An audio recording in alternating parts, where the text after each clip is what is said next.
Welcome to the Door Racing League. We will be starting our playoffs off tonight at Darlington.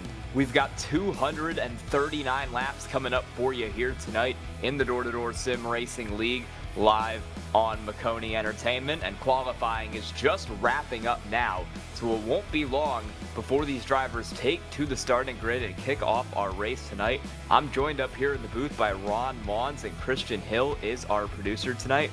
Ron, tell us a little bit about Darlington. Well, Darlington, the Lady in Black, it is an absolute gem in the NASCAR world. Hosts to my favorite race every single year on the NASCAR Cup schedule. I adore the Southern 500. I adore this track. It has history baked into every single square inch of it, whether it be the many, many amazing moments that have gone on over the years at NASCAR events, or whether it be down to the fact that many, many moons ago it actually held an IndyCar race very early on in this track's existence. The Lady in Black was the very first paved track that NASCAR ever raced on, and in the years since it opened back in 1950, it has played host to some absolutely wonderful racing. It is a unique ride in the world of racing, from its shape down to its length, down to the banking as well, and the fact the asphalt's about as patchy as my face when I was 14. I adored this place, and I think we're in for a good one here tonight. I think it'll be a pretty good race here to kick off our playoffs. You see the schedule right there. We've got 10 races coming up to the end of the season tonight at Darlington. The first round includes Gateway and Bristol before we head into New Hampshire, Kansas, and the Roval for the round of 12. Those last four races will be the round of 8 and the championship race at Phoenix. Drivers are getting to the grid now, and we're going to take a look at our We'll get to that during the course of the race here. Drivers are getting to the grid right now, and looking at your pole sitter, it's a driver you might expect to be up there. Alan Duggar in the 15 car has that car on pole right now. Great run for him. Trevor Baxter is going to roll off P2 in the 12. The 69 car, Billy Brickley, will go from 3rd tonight. Joshua Switzer in the 6 from 4th. Stephen Bird rolls from 5th in the 14. Joshua Hyatt from 6th in the 2. And then rounding out your top 10 here, we've got Hugh Brown in the 35, Will Hewitt in the 11, Thomas Freeman in the 17, and Steve Lamar in 10th in the 18 car. Looking through the rest of the drivers that we have in this starting fields, we get the graphics slowly but surely updated there. Starting this race in P11 is going to be Danny Carpenter in the number 28 car. Michael Reeves will start this race in P12 in the 00 machine. Starting this race in lucky number P13 will be James Nesta alongside Gus Otero. Brian Burchett will start this race in P15 in the number 3 machine. Looking right behind us, Roland Collette starting this race in the number 9 car, and 17th next to Colt Huff in P18, and then rounding out our top 20 for tonight's starting grid will be Thomas Hegland and Michael Kurzelek. And then your 3 cars back from there is going to be Nate Pollard in the 16, Clayton Cyrus in the 65, and Ronald Judd in the 64. A couple of your points drivers here, your playoff drivers going from the back of the field tonight did not take the qualifying time. That includes Ronald Judd, Roland Collette, several great drivers who are going to have to make their way up through the field over the course of these 239 laps. But right now the focus is on the playoff drivers up front. Trevor Baxter trying to get his 12th win of the season tonight and lock himself into that next round. Alan Duggar also got some good wins. He's won 2 out of the last 3 races. He'll try to go pole to checkered tonight. Pace car pulls in out of 4. We're going to slowly make our way onto the front straightaway. And when these drivers hit the light, it's green at Darlington.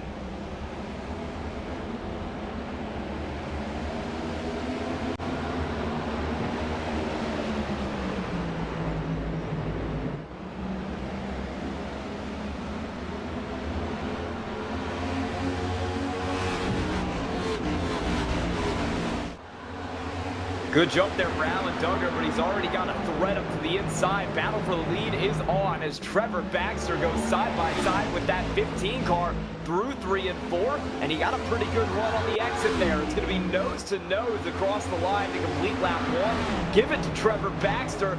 Big lunge down on the inside there. The 15's almost in the wall. Baxter has the spot. Yeah, Alan Duggar having a back at this. We see more racers. That was Duggar with a pretty big tap into that outside safer barrier coming at turn number 2. Was going to note that on that first lap, we saw a lot of racers already putting down the old Darlington stripe on the outside wall, and we're certainly going to see that a lot throughout this race. Turn number 1 and 2 already a choke point for some of these racers here tonight. And turns 1 and 2 are so different compared to turns 3 and 4. You gotta run them entirely differently, which means you kind of get less practice at each individual corner. It's a little easier to make a mistake. There's a car in the wall back there. Stephen Bird running 6th in the 14 car is going to hit the fence. Billy Brickley in the 69 car is now going to look to make a move to the inside of Alan Duggar, but it looks like that 15 is going to get a good run off high. He'll hold the spot down the front straightaway. And you can see hitting up to about 172 miles an hour as he heads his way down that start-finish stretch off into 1 and 2. Fun little historical fact about this place as well. They flipped the start-finish area not too terribly long ago. That back straightaway that we're on right now used to be the start-finish stretch. They completely flipped the orientation of this track not too terribly long ago. Similar to what they did to Atlanta when they reconfigured the place back in the late 90s. But this layout that we know today going to be the one that these racers have to tackle. And for Billy Brickley, I gotta wonder, what is his strategy at this point of the race? So a long night of racing action that lies ahead, but he got a pretty good race car right now. Do you try and keep it underneath you and keep it clean, or do you maybe see how far you can stretch your legs? Yeah, they did a similar thing here to Phoenix. This is a pretty long race. Like I said, 239 laps, so these drivers are going to have a lot of time to make the moves they need to make. 75% fuel load tonight with the stages that we have in this race falling at lap 50 and 120. Means these drivers should be good to make it through stage 1 on fuel, although stage 2 and stage 3 will likely require pit stops. As you see the double zero car of Michael Reeves in the wall back there. Again, twice in a row. I think the first stage is going to be pretty flat out. Try to make it up as far as you can. More strategy will come into effect as we get later into this race and those stages get longer and longer. Man, Michael Reeves is really struggling on that high line. Yeah, you can see both those Mad Dog Motorsports cars trying to run into, but Michael Reeves starting to drop down like a stone thrown into a pond. Let's keep an eye on that double zero cars. That's Thomas Hecklin getting a move done on him. And look at the number 16 of Nate Pollard trying to sneak a wheel or 2 or 3 or 4, all of them down the inside. And he is really getting hung out to dry on that high side as Michael Reeves. He's now going to lose out on another spot to the 76 car of Gus Otero. And look at the 3 of Brian Burchett on the inside of him as well. Not sure what the deal is with Michael Reeves. He's dropping down as if his team filled his fuel tank with sand. Yeah, he's just not having a good time on that high side. He needs to find his way back down to the bottom of these corners. You really want to diamond 1 and 2. That's the ideal line, but you can't do that if you're just forced up to the outside wall to begin with. Reeves will finally find a spot in the line, but he will slot in 19. It's about 5 or 6 slots lost there for that car. Battles on for P9. Cole Huff just made a big move to get around Thomas Freeman in the 17 car a little further up the field. Huff on the charge, started out back in 18th, already has that car in 9th. He'll look for the top 5 before too long. Yeah, that is a mighty start for the driver of the 08, but I gotta wonder whether or not it's the story of Icarus flying too close to the sun, so we could see more racers banging that wall coming onto the back straightaway. But I gotta wonder whether or not there may be a bit more wear getting put on the tires of that 08 of Colt Huff. He may have a bit of a hard task on his hand as we get to the end of this first stage. If he's really putting a load on the tires, he may be in for a world of hurt come time a little bit later on. For now, though, that car is quick, and he's trying to make his way up for more spots. Yeah, battle's getting a little closer up here at the front of the field as Joshua Switzer closes in a little bit on that 15 car of Alan Duggar. Started on pole, but has slipped back to that 3rd position. That 6 car is going to look to mount the charge here and get himself up onto the podium before too long. Joshua Hyatt in the 2, also looking in the background there, trying to find his way around both of these cars at the moment. Yeah, just trying to find any way in the book to get past these competitors. You settle into a groove early on in these races here at Darlington, but once you finally feel comfortable, that's when the track's going to throw a curveball at you. Right now, these racers, I wouldn't necessarily say they're in a comfort zone per se, but they're certainly feeling a bit more at ease than they did in the laps that preceded it. These racers just trying to settle into a groove, try and find their rhythm here at Darlington tonight. This is such a rhythm-based track. If you feel slightly off, if you feel slightly askew, if you're not really feeling up to the task, that will be when this track bites and bites you hard. So these racers really need to keep an eye on how their cars and how they are as people are feeling behind the wheel of these machines. You know, it's kind of like commentary in a sense. If you're commentating a race for a while and you feel like you're in a groove, everything's snappy, everything's clicking just right, then you feel good. If something goes a little bit astray, then you start to feel a little bit off your A game. For these racers, they need to get off to a start where they feel, okay, I've gotten off to a good start, I can keep this momentum rolling.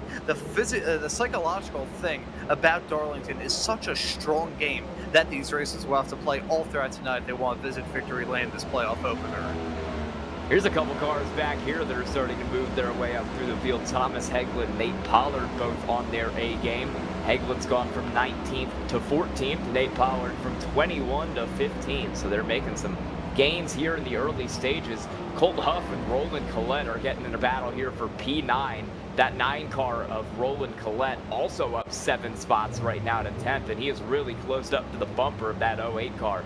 Might be a move coming soon for the driver of the 9.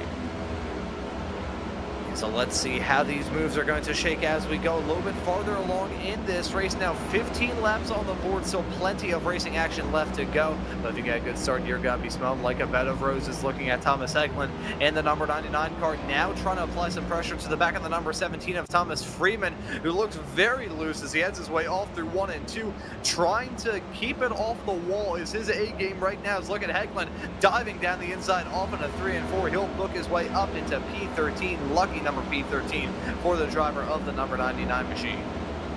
And Nate Pollard will try to close in there and get that gap as well. Brian Burchett also just made a pass for 16th, got around Gus Otero, so he's going to try to catch Pollard for 15th here as this battle from about 14th on back to 17th really starts to heat up for these cars. You see it back there.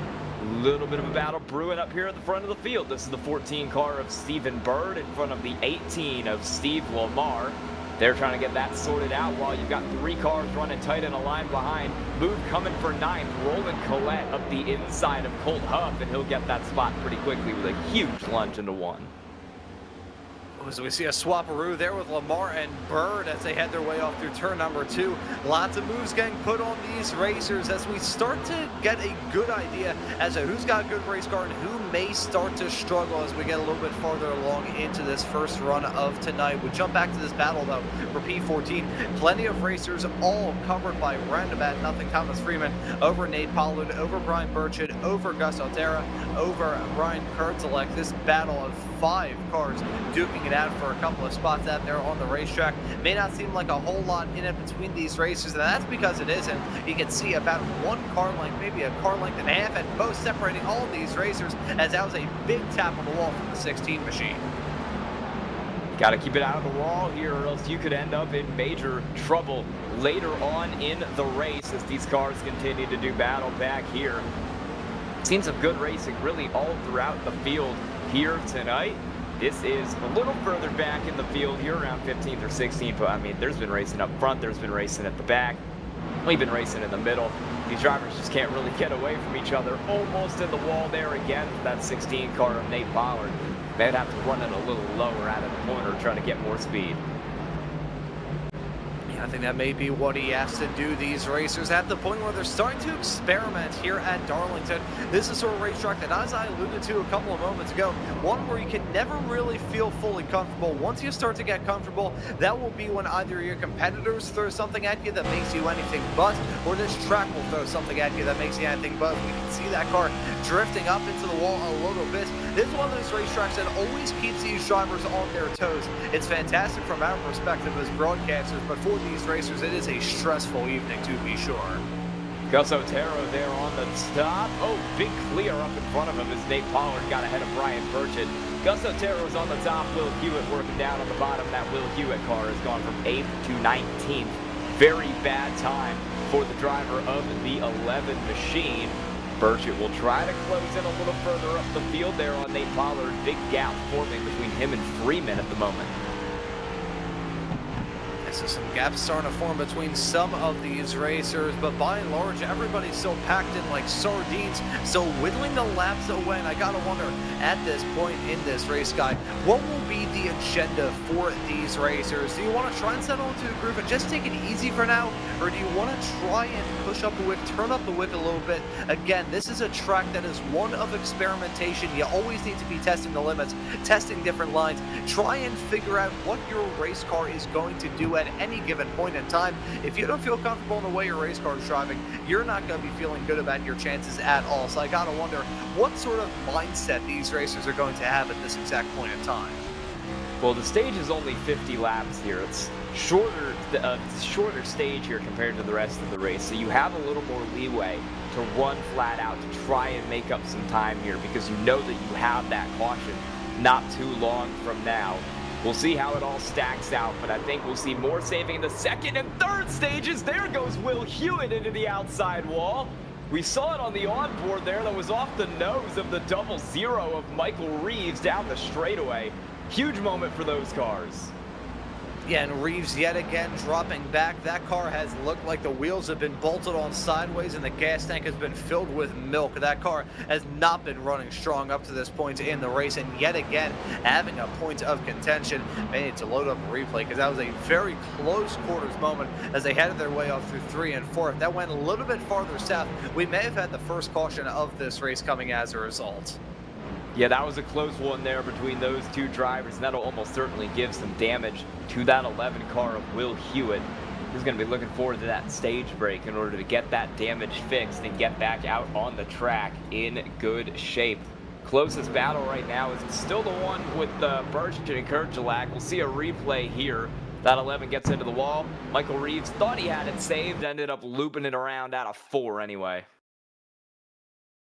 Yeah, very, very tough moment for those racers as we take a look at the contact being made off into the turn. That 11, it could have been a lot worse, but it certainly could have been a lot better. That's a sizable impact into that outside wall. The 00 lucky to get away with that without hitting the wall any harder. That, whoa, Jackson, he had to hang on to it even as he came out of turn number 4. That's one thing to raise about this track. Progressive banking as well, so it just feels like you're driving around on a giant bowl. I think it was Kyle Petty that said this many moons ago, not a fan of Darlington that day, when he said that this track would be better off if they just filled it with water and held bass fishing tournaments here. Yeah, I think he might be alone in that assessment. I know a lot of drivers end up liking this track because it is so unique and it is such a different challenge. Battle brewing pretty tight for 18th. Gus Otero way loose off the corner. That gives a spot to Michael Kerjelak back there. He'll try to pursue Nate Pollard. We're seeing a lot of drivers get loose and slide it down to the inside as this run continues. The tires really starting to wear out. A couple drivers have been finding themselves in trouble.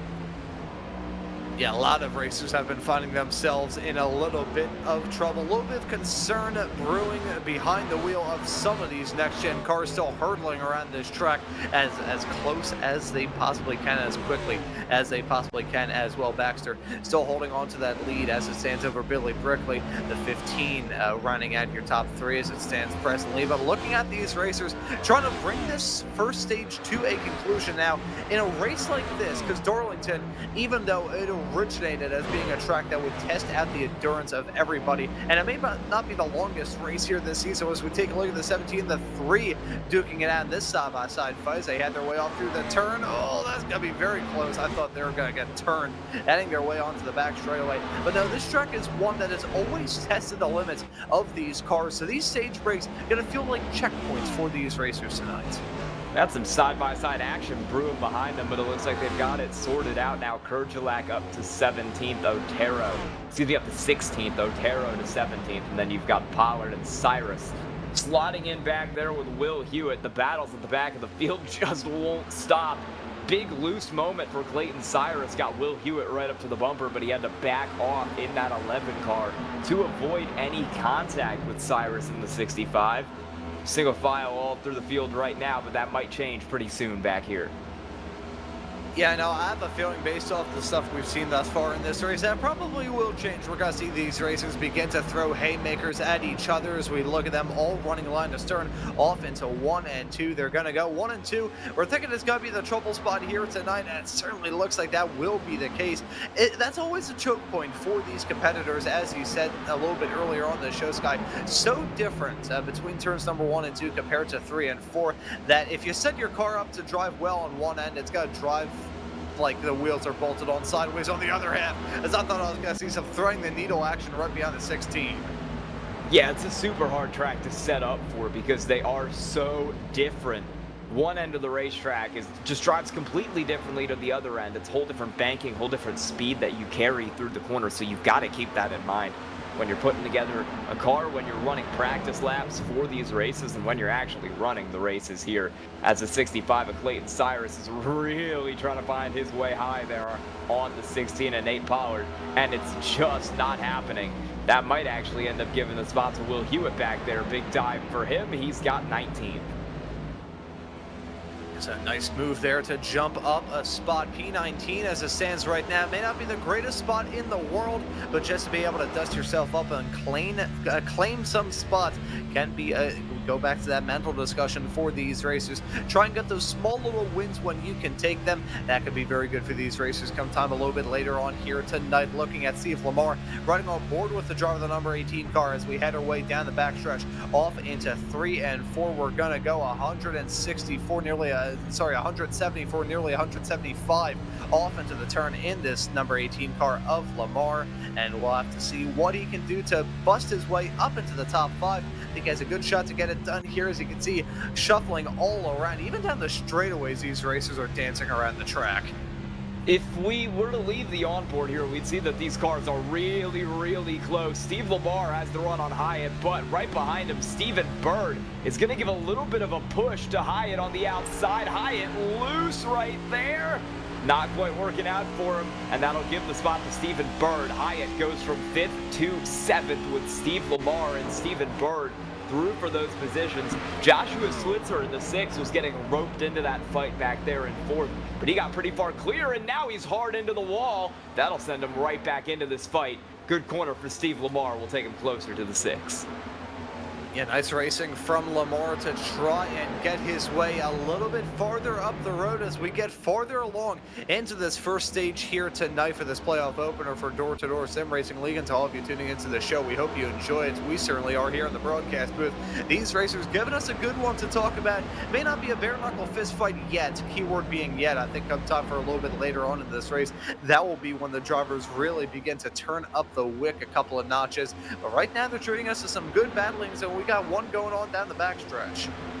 Dooring each other almost into that corner. A little bit of contact between Lamar and Bird. Oh, Switzer saves it on the top line. He's going to lose 2 spots, but that could have been a lot worse for both him and Lamar. Man, that 6 car is struggling right now. He needs this caution to come soon. Yeah, he is hoping for that yellow to come out in the not too far off future. Counting the laps away, I am sure that could have ended in disaster yet again through 3 and 4. As much as I think that drivers on an individual basis have had more troubles all through 1 and 2, I feel like in terms of multiple cars coming to blows, 3 and 4 has been the trouble spot thus far here tonight. Here comes Hugh Brown on the top line in that 35 car, looking to try and take over the 7th position from Joshua Hyatt back here. We're side by side into turn 1 for 7th, and Hugh Brown will get that spot pretty comfortably. That car, in contrast to Switzer, is coming alive here in the back end of the run, and he'll try to get Switzer here, next car up. Now the battle's going for 8th as Joshua Hyatt continues to lose time. Going to slide back another spot here. Comes Roland Collette. He'll take that spot. And now Hugh Brown's around Switzer. 2 spots in 1 lap for the 35 car.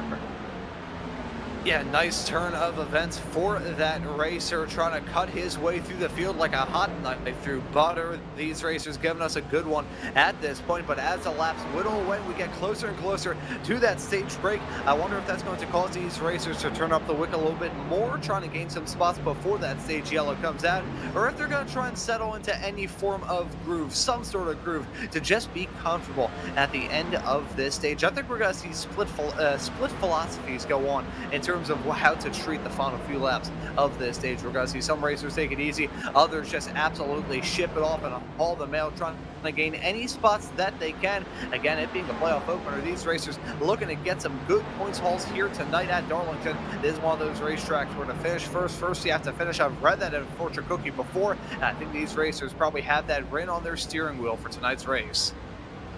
Battle trying to form for second as Alan Duggar is closing up to Billy Brickley, but we got one going back here. Roland Collette is going to take over the sixth position right now, the seventh position now from Joshua Switzer in that 6 car, who is rapidly going backwards from 4th to 8th in just a handful of laps as that 6 car really struggles with his tire wear. Joshua Hyatt, next car up, currently running in P9, and he will look to put that 6 car another position down here. Every point matters when you're in the playoffs. Joshua Switzer, a driver who wants to have a good run here to kick off the round of 16. Not really going his way here today. He's in the wall. Stage 1 has been a nightmare here over the last 5 laps. Yeah, that it really has, but you gotta find yourself in a situation come time for that stage yellow to dust yourself off, say, you know what, all that drama went on in the first part, but that doesn't matter anymore. If I could just get my nose back to the grindstone, try and reset your brain. We've talked about this all throughout this first stage, and it's gonna be a factor all throughout tonight, I am sure of it. Trying to stay in the right frame of mind for one of these events can be a big help for you. Darlington is one of those mental tracks. If you just have a mistake, it'll snowball from there, and really you will be mentally shot until there's some sort of reset, any sort of reset. Certainly looking for one here soon. Yeah, we'll get one in about 6 laps. We will take that stage break on lap 50. And Trevor Baxter, your winner of 11 races this season, is putting on a dominating show out front to bring home the first stage win here tonight. That car has a 6.5 second gap over Billy Brickley in the 69 car and Alan Duggar in the 15. It's been an amazing run for Trevor Baxter in stage 1. He'll look to keep that momentum up through stages 2 and 3. As Hyatt continues to close in on Switzer, there's been a pass for second. Alan Duggar gets around Billy Brickley on the inside through 3 and 4, and he has P2 as we head down to the end of the stage. Yeah, nice move there from Duggar, who started in this spot. He was running strongly in the top 2, then lost down that spot to the number 69 at Brickley, but he looks to rebound right at the end of this as we take a look at the replay to see that move that he put on. Let's see, as you can see him just keeping that momentum rolling onto the backstretch, and it just dives down the inside, licks the stamp, sends it. Brickley thought about fighting at very, very briefly, but as he gets a little bit too flirtatious with that outside safer barrier, he decides, you know what, I'll take P3. I won't try and fight that off too much, but I have a feeling that Billy Brickley once again got involved in that fight. As we're now getting into the final few laps of this stage, Trevor Baxter, he's been running in a quite comfortable groove ever since the drop of the green flag. Running in the race lead right now is the number 12 machine, and really hasn't looked back. Yeah, Billy Brickley is one of those cars who is kind of struggling with tire wear on the long run, and that 69 car just hasn't really been the second half of the run that he would want, and he's slowly slipped back. I don't think he'll fall back to 4th. He doesn't really have the time left in the stage for that, but 3rd place, likely where that 69 car will finish out stage 1, as the battle is still going for P8, by the way. Joshua Switzer and Joshua Hyatt still going at it. The 2 car is all up on the bumper of Switzer, but he has not been able to make that move yet. He'll continue to look inside. Switzer in the wall. That might be what Hyatt needs. Yeah, that may be the assistance that Hyde was looking for. A small little bit of wall contact. It's incidental. It's common here at Darlington, but it still stings nonetheless. That will be an assist as we take a look at these racers right on top of each other, nose to tail, heading their way out of turns number 3 and 4 onto that start-finish straightaway, getting to the end of the stage here, Sky. Yeah, stage should end here this time around, and it'll be Trevor Baxter bringing us to the checkered flag on stage number 1. He will win it as he crosses the line. Back from there, it will be Alan Duggar bringing it home P2, Billy Brickley P3, Steve Lamar, Stephen Bird will come across 4th and 5th, followed by Hugh Brown, Roland Collette, Switzer, Hyatt, and Danny Carpenter to close out stage 1. And as Danny Carpenter crosses the line, the caution flag will fly here at the end of the stage. And what a stage it was. You know, action-packed throughout. These racers didn't give us a dull moment to talk about. Incident-free for the most part, had a couple squabbles every now and then. Sometimes it didn't end the best, but Trevor Baxter treating us to a rather convincing performance in that first stage. Let's see if the driver of the number 12 car will keep that momentum rolling as we move along in tonight's race. One thing I was noticing was that over the course of the long run, Alan Duggar really closed in on that 12 car. Stage 2 is going to be 20 laps longer. Maybe that'll be what Duggar needs to catch Baxter in stage 2. We're going to see pit stops here from the entire field. Everyone coming down on lap 52. And as is so often the case here at Darlington, these racers putting some extra attention in the strategy content here. This track is not smooth. It is a cheese grater on the tires, and plus with the regulations that we have got, it's good to have some rubber on your car. So let's see as they trundle their way down the pit lane, who's going to decide to do what. Pretty sure everybody probably going to take 4 tires here. We may see some racers decide to risk it and only take 2, but I think outside of that, we're probably just going to see everybody rather uniform in their call to come down the pit lane.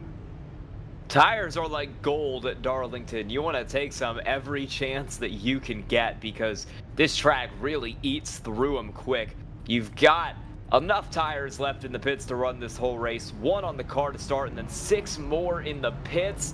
And it will be Trevor Baxter getting out first in front of Alan Duggar, Billy Brickley, Lamar, Bird, Hugh Brown, Switzer. It's like Colt Huff takes it out 8th, Danny Carpenter, and then Joshua Hyatt going to lose a few spots there on pit road.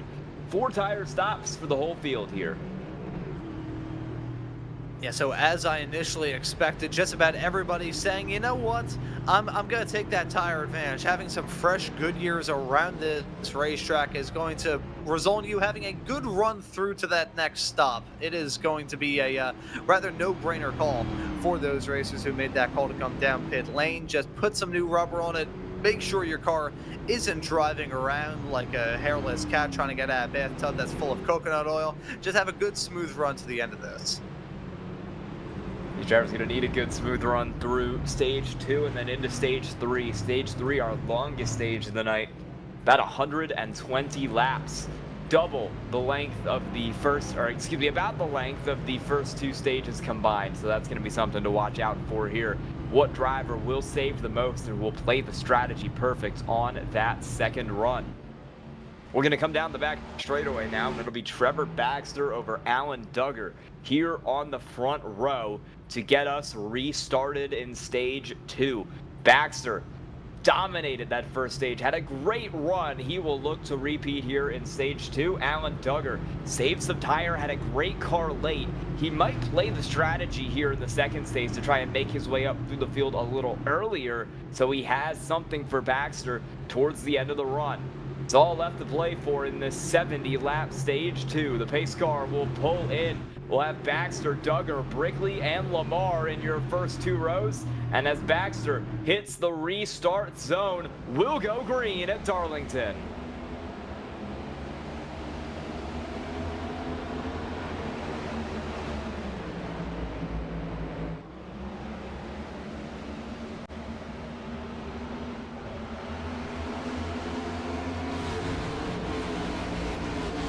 Might be an inverse of what happened. Yeah, might be an inverse of what happened last time. Alan Duggar is going to get the run into 3 and 4, and he'll get clear of your leader on the restart, Trevor Baxter. And he's going to have some help. Carr's going to follow him through. That's Steve Lamar in the 18 up to P2. Here comes Billy Brickley for 3rd. Here comes Hugh Brown looking for 4th. That top lane is not friendly to these drivers, and Trevor Baxter, after dominating the first stage, will fall all the way back to 5th on the restart. And the swing of momentum, swinging the other way for him. Tough start to this second stage, but again, got to dust yourself up here at Darlington. It really helps you to have a bad case of short-term memory loss. What I was just going to say, though, as we were getting that second stage up and rolling, as you said, Sky, complete inverse of what we saw at the start of stage number 1, where those racers up in the front were keeping it rather smooth and not really battling, as everybody had some sort of drama coming at turn number 2, hitting that outside wall, giving it a nice little cadence to the Darlington stripe on the outside there. On the start of stage number 2, though, pretty much the complete opposite. The racers up in the front were battling hard. Everybody kept it clean coming out of that turn. I think I saw 1 or 2, maybe even 3 at most cars hit that outside wall on this restart thus far. Everybody knows the challenges of this track, and as that sun dips below the horizon, they're still on top of the track changes. I wonder if Baxter is going to go into tire saving mode now that he has lost so much time with these top few cars. He might just take it easy in this stage and try to come alive towards the end of it. Colt Huff is glued to the rear bumper of that 12 car. He's trying to size him up to make a move here. Oh, maybe this time? No, he'll just push that 12 car down the front straightaway. Give him a shot as we head down into turn 1. Still giving him shots down into turn 1. He's got 12 car, gets a little bit up the road there as we hit the diamond. Colt Huff really trying to force his way through, but he's got a challenge from behind. It's Joshua Switzer in the 6. And Switzer, as much as things were going cataclysmic towards him at the end of stage number 1, that car has had some new life breathed into it as we get this second stage up and rolling. Look at him getting that moved on to Baxter. Baxter dropping now down to P7. This has been a disastrous start to stage number 2 for Trevor Baxter. That 12 car dropping down like a stone thrown into a pond. Frankly, he needs to find some way, any sort of way, to stop the bleeding at the moment.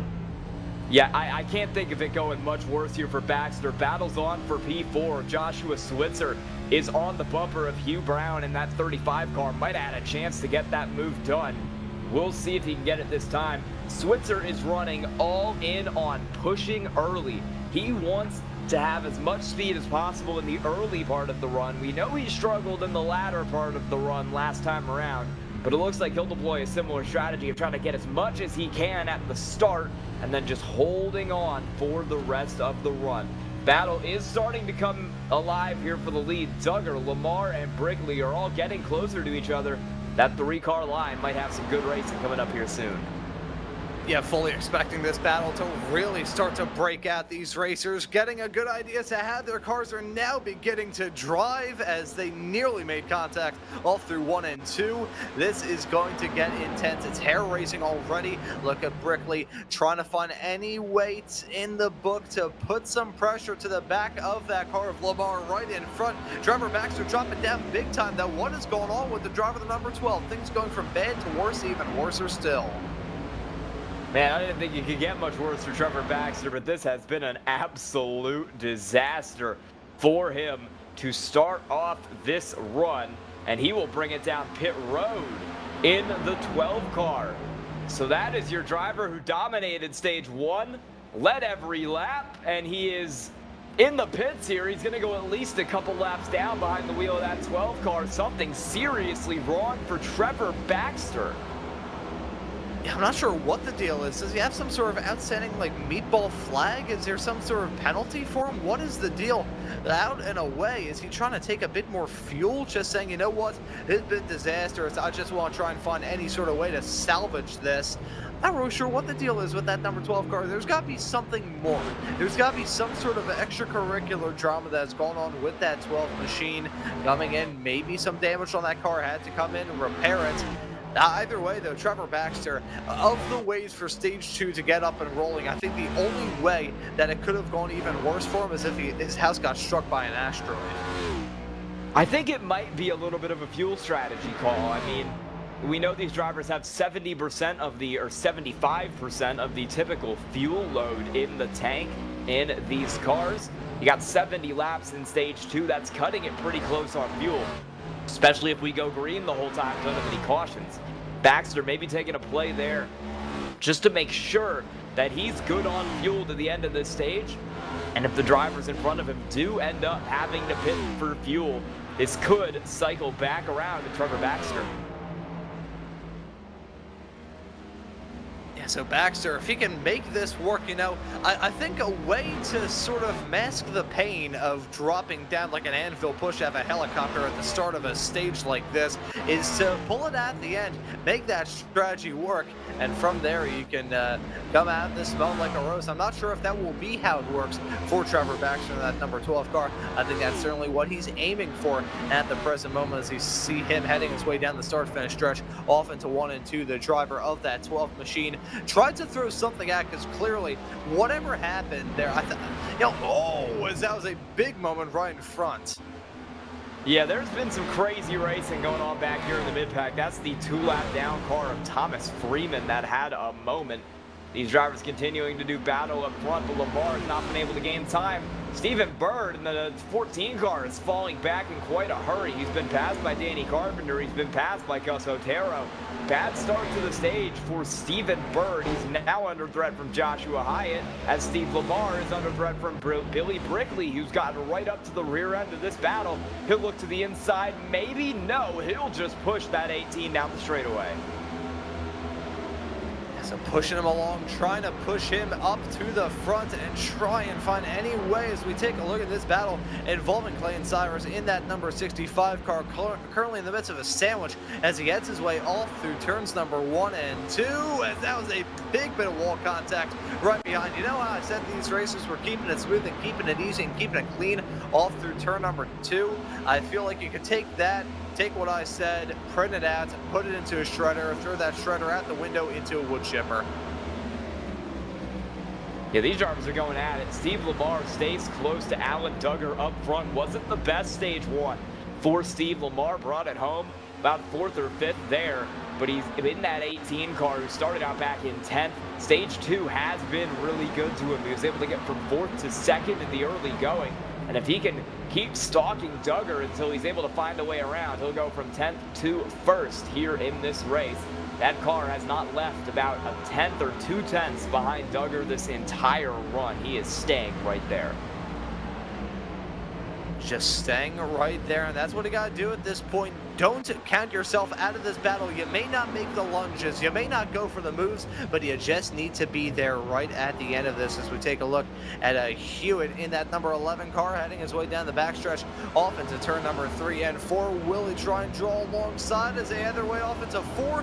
No, he's going to back out of it, saving up that run, trying to hold off on this. We're still so early on into this second stage here, Sky, despite the fact that it has felt like we've had so much action, and that we certainly have, but we have still got a whole lot of racing action left to go here for stage number 2, and that would just bring us to a little bit after the halfway mark of this event. A whole lot of racing action left in store for these competitors, so at this point in time, you really will do yourself absolutely no favors to decide to say, you know what, I'm done for in this race. I'm just going to throw caution to the wind. These racers look to stay with it as we get farther along. Man, it's a really cloudy day here in Darlington. That's keeping the track temp down. Not only that, but this is a day-to-night race, so the track temp is only going to get cooler and cooler as we go. And as the track gets cooler and cooler, the lap times are going to continue to come down.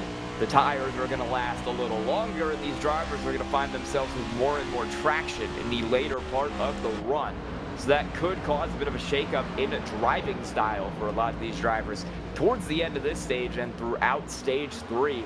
Just another thing we need to be watching here tonight as we're not even 1/3 of the way into this race. That's a really big wall smack back there. Yeah, that was a significant wall tap. You know, every single time I see one of these racers end up in the outside walls, the taps are growing from taps to hits, and then there's going to be whacks. I think we're kind of in that hit territory right now. It's certainly getting there. These racers are really getting risky. Starting to risk it for the biscuit. A schmack, we could get to that territory, according to our producer. I think we're rapidly approaching on schmack territory. We've already had a couple of schmacks on the wall. That's a fun word to say in reference to these drivers hitting the barrier. But, you know, it is not fun for those racers. These next-gen cars may be tough, but you hit them at a bad angle. It's basically like holding an egg end to end. If you put a lot of pressure on it, it will not crack. But if you find that small little area, it's like a piece of tempered glass. You hit in the right corner, and that thing is going to shatter.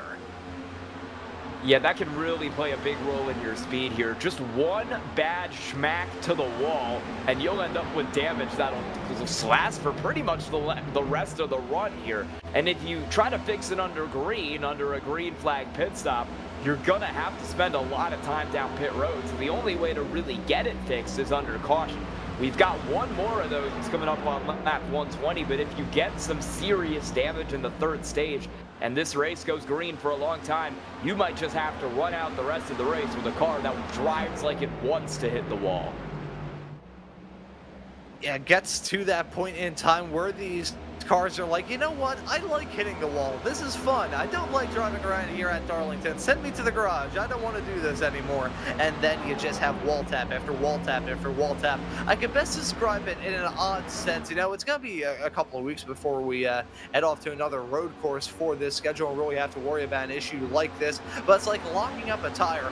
Once you have a flat spot on that tire, that is going to be the one spot there it wants to stop on. And as soon as these racers start to hit the wall a little bit more, that's when it gets tidy, as that was Billy Brickley having a moment off through the turn, and he's going to lose that on third. Hugh Brown makes his way up to that third spot. Driver's gone from 7th to 3rd over the course of that race. And the What Can Hugh Brown Do For You UPS 35 right there.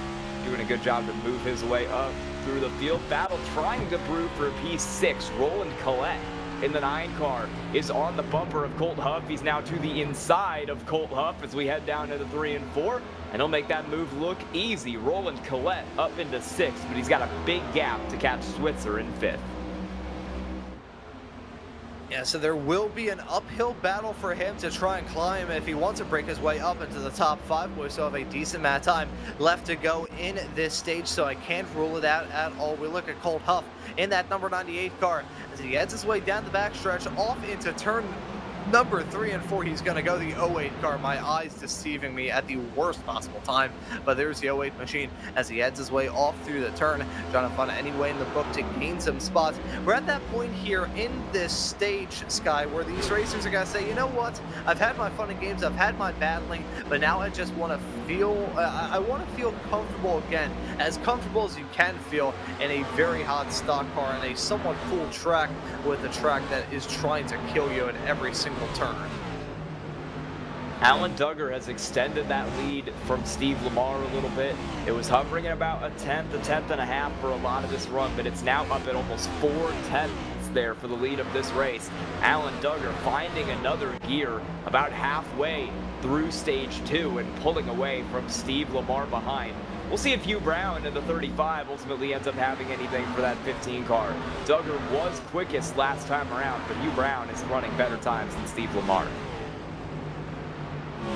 And setting in those good lap times as we're at a transitional point of this racetrack here, Scott. You can see just the change in lighting ever since we got this race up and rolling a matter of about 45 minutes ago. You can see now that sun dipping below the horizon. That bright sunlight has turned into a nice orangey red haze as we get a little bit farther along into the evening. The shadows growing along as that was a schmack into the wall coming at it too. Can't be doing that, or else your car is going to drive like crap for the next, 40 laps at least. That'll be Stephen Bird in the 14 back around Colt Huff there in that 08 car is slipping back in a hurry. He's going to need to keep that thing out of the wall, or else he could go even further back here and fall into the clutches of Michael Kurgelak, who's at a much better stage 2 than he did stage 1. He's gotten that car from 20th to 10th at the moment. I certainly want to avoid those moments that we saw for that racer coming out of turn number 2. These racers who are having a good run in stage 2 certainly going to try and avoid that at all costs. Again, as I said not terribly long ago, these next-gen cars, they're tough, but if you have too many wall taps like that, again, that's not even a wall tap, that's a wall schmack. If you have too many wall schmacks like that, eventually the car will give out. The car's going to say, you know, I think I'm all right with running here at Darlington tonight. It's as I think I made this observation during stage number 1. I think there's a lot of truth said in just. I feel like 3 and 4 have been the trouble spot for racers going side by side, but 1 and 2 have been the breeding ground for those single car incidents. Well, it's been really hard to go side by side here in general because that high line that we've seen drivers get forced up to in 1 and 2 really just does not work at all. If you get put high there, you can lose spots very, very easily. We've seen it happen to multiple cars here tonight. So you need to be a little wary about that. If you're side by side, you want to have the inside, or else it's really just not going to work out for you in the long run. Yeah, that's a fantastic point to raise there. These racers have to balance so much. In a racing event like this, I could best describe running at Darlington in the NASCAR Next Gen cars with the strategy content they have to worry about, with the fact that we're in the playoff opener. It's basically an act of balancing chainsaws. It's juggling chainsaws for these racers. Did I just see somebody pulling down to the infield to try and make that? Yes, you did. Danny Carpenter. Danny Carpenter trying to make a pit stop here, it looks like. Interesting call from Carpenter. He is going to come in, and that was, I will tell you, a horrific pit entry. He came in 3. I'm not sure if the rules state that you have to come in 3 in this series, but he had a slow entry, and if you don't have to pull off in 3, that could cost him a lot in this stage running. I believe this will just be a fuel top up here to get him to the end of the stage, and if Baxter has come down and Carpenter has come down, I think we're going to see a lot of cars in before too soon, and we have our next one in as well, Will Hewitt, also starting that move down into the pits in turn 3. So I think these drivers are going to be made to start that move in turn 3 here tonight. Billy Brickley in as well. A lot of cars making that first pit stop. And a run of green flag stops as well, which can be a rather terrifying prospect for someone running here at Darlington. You just mentioned it in reference to Danny Carpenter making that call to come down pit lane. The pit entry can be a little bit treacherous without some big smoke out there on the track. I think someone had a nice drift heading off through turns number 3 and 4. That pit entry can really come up on you as if it just completely vanished for a couple of moments. But these racers looking to try and hit their marks as well as they can. Bird running down in pit lane, trundling his way down pit lane, through into the box. He's going to go in just a couple of moments time, but nice to see some green flag stops, as if these racers didn't already have enough on their hands. I said I thought these were going to be fuel top-ups. I've been wrong. 4 tires going on for the 69 car of Billy Brickley, 2 for the 28 of Danny Carpenter. And it looks like 4 will go on for Stephen Bird as well here. So drivers are going to come down for fuel and tires. Tires are always a hot commodity here at Darlington because this track, it does eat them up real quick. So a lot of these drivers thinking the extra 10 or so seconds in the pits is worth it, and they'll make up that time easily out on the racetrack. And, you know, I think that's a good strategy call for these racers. Oh, there goes Kerjelak. That's Kerjelak, yeah. A big moment for him in the number 41 machine, spinning on pit entry. What in the world happened to him? Probably locked up the rears, trying to get slowed up to pit lane speed limits. Right as we were talking about the challenges a few moments ago at the pit entry here. Let's see what happened to Kerjelak as he heads his way on the inside of the turn. Just gets a little bit wiggly. That had to have been a rear lockup. That did not look all right. That just looked like a rally car pulling the handbrake. Yeah, that was a weird lockup there for Kerjelak, but the end result is ultimately him around in the pit lane, and that is going to cost him a lot of time. No penalty there, so he won't have to suffer anything more than just the indignity of having spun out on pit road. But he'll drop behind Baxter, he'll drop behind Carpenter, I think he'll fall behind Bird and maybe Hewitt as well here, so a very bad stop for Kerjelak. A disastrous pit stop for him. He's going to have to dust himself off as well as he can and keep his fingers crossed for a well-timed yellow and some good breaks to come his way a little bit farther along. That's a huge mistake to make, to be sure, and a big amount of time loss that he had in the midst of all of that action as well. But he's back out there on the racetrack, setting off now down into turns number 3 and 4. These racers are playing with fire at the moment, I gotta say, despite the fact that we are rapidly approaching upon completing the first 100 laps of this race here tonight. These racers have avoided the drama like the plague. They've avoided incidents like the plague, despite having some wall schmacks every now and then, and some racers certainly tussling with each other. It's been a clean one thus far here at Darlington. 2 tires down pit road for Steve Lamar, so he's going on the 2-tire strategy that we've only really seen Danny Carpenter try. James Nesta also in the pits right now. We'll see what he ends up doing on this pit stop. make his way down pit road, and that will leave 9 cars still out on the racetrack, from Alan Duggar back to Clayton Cyrus in the 65.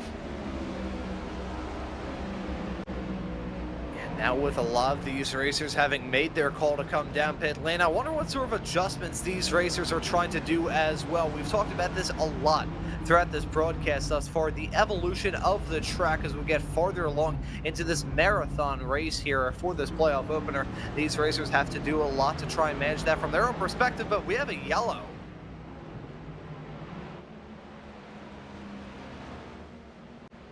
Now, what in the world has gone on to cause this? The yellow coming out. That is going to be a big game changer in this event here tonight. We're hearing it may be Danny Carpenter, who had a moment. It is Danny Carpenter. My bad. I called out it was Danny Carpenter and did not realize I had accidentally muted my microphone, but it was Danny Carpenter around there in turn 1 and 2. That ended up causing it with a little bit of help from Clayton Cyrus. You see Carpenter just get into the back of him there and lose it. Yeah, don't worry about that mic muting there, Sky. Happens to the best of us. I feel like if I had $1, I would put it in my wallet. But a big moment there from Carpenter, sliding in that exact same section of the racetrack. 3 and 4 as a big kick in the shins, and not an ideal moment to have happen at all. Bad for the tires, bad for the pace, and that's just going to be a huge morale dejector as well. I don't think that was proper grammar at all, but you get the memo. That is not going to help you out at all, even though there was some drama going on in front that spins you around. That is still going to be a big kick for morale throughout the rest of this race. Well, that is going to be bad for a few cars, notably anyone who pit, because they're now going to have to take a wave around, and Alan Duggar, who was on pit road when that caution flew, opted not to come down and put fuel or tires in it, and he's going to have to come into the pits from, it looks like, 9th place here. But this is big news for your 8 cars who stayed out. Switzer, Brown, Hyatt, Otero, Collette, Huff, Hagland, and Cyrus are going to be your top 8 again here when we go back green, because they ran long and got saved by the caution. Yeah, and that's another thing to mention about this yellow. As much as I was transfixed on the drama involving Danny Carpenter and how much that's going to affect his race, those drivers who are on that strategy trying to come down pit lane in the not too far off future, that's going to be a big shakeup for this race. It shows you how quickly things can change here in one of these events. They change in the blink of an eye, the snap of a finger. No matter what way you want to say it, they have certainly changed as we're now past the first 100 laps of this race, and certainly getting close to it. It has been a wild start of Darlington, but interestingly enough, that's the first yellow for incident that we have had thus far tonight. Well done to all these racers up and down the grid for keeping it as clean as they have. Yeah, we've had a pretty clean race here over the course of tonight. This will take us to lap 100 under the caution flag out of the 239 in the scheduled distance here tonight, and you'll see all these drivers who are trapped a lap down there, like Trevor Baxter, like Danny Carpenter, like Stephen Bird, taking that wave around to get themselves back up on the lead lap. But it's going to be a whole new look up front. Hugh Brown and Joshua Switzer will lead them back to the green. And with that new look, I gotta wonder what new style of racing we're going to have. Are these racers going to be a bit more crabby? Are they going to try and go for moves that they maybe wouldn't have done in the earlier stages? Plus throw in the fact that we have a rather short run through to the end of this second stage. I wonder, Sky, if these racers are going to turn up that aggression to 11, at least compared to what we've seen thus far in the early stages of this event. Especially these top 8 cars, they're all on new tires, which is going to be a really big help for those drivers as they try to push their way up through the field. Pace car pulls in. It's now Hugh Brown and Joshua Switzer ahead of Colt Huff and Roland Collette. Hugh Brown will lead him down to the restart zone. He'll jump late. We're green again at Darlington. Oh, big stack up there on the restart. A couple cars in the wall further back. Huge moment there for Michael Reeves in the 0-0 and the 2-car of Joshua Hyatt. They both lost a ton of time. Oh, Hugh Brown in the wall. That is going to be huge for Roland Collette. We're side by side for the lead into turn 3, side by side for third as well. Collette has the advantage. New leader out of turn 4. Not clear. He's in the fence. It'll be Roland Collette, but not without some contact. Yeah, Collette gonna try and grab that race lead. It is still not over yet, as there's a bit of overlap as they head their way off now into turn number 2. Collette gonna clear fourth that race lead, but as we suspected, the aggression gang turn up, and now look at this, a battle for third lead. The 6-car trying to fight down the inside, jumping up into P2. He's gonna go now. Look at third. That is going to be the battle. These racers, as we expected, turning up the wick, bringing up the aggression. It's a fantastic battle up at the front. These racers looking to have a good point all here in Darlington, and a stage 2 win would certainly help at their cause, battling, scraping, and clawing for any single position they can out there on the racetrack. Fantastic stuff right now. And Hugh Brown's hit the wall a couple times. That could be really devastating to that 35 car as we get deeper into the run. He's had a couple good hits, and if he's taken damage, it's not going to be good for him. He is not going to be happy with Roland Collette. He got put in the wall pretty good by that 9 car off of turn 4 and almost got put in again in turn 1. I would expect to see him be quite aggressive if he made it back up to the 9 car at any point this race. But for now, it doesn't really look like that'll happen as Brown is going to get into the fence again. They are at a 2, and Roland Collette from 17th to 1st is going to try to run away with stage 2. Yeah, and that would be a mighty comeback if he can get it done, but we still have a decent amount of laps left to go. We saw in that drama on that restart how quickly things can change. We've seen all throughout this stage as well how quickly things can change, whether it be you're at 1 point, race leader of Trevor Baxter dropping down like a stone thrown into a pond, whether it be that yellow that came out to really shake things up, whether it be that series of green flag pit stops that we were in the midst of right as that yellow came out. This is a racetrack where if things go your way and you get into victory lane, you gotta thank a good team, you gotta thank a good car, you gotta thank your own driving, and you gotta thank a good bit of luck to help you out as well.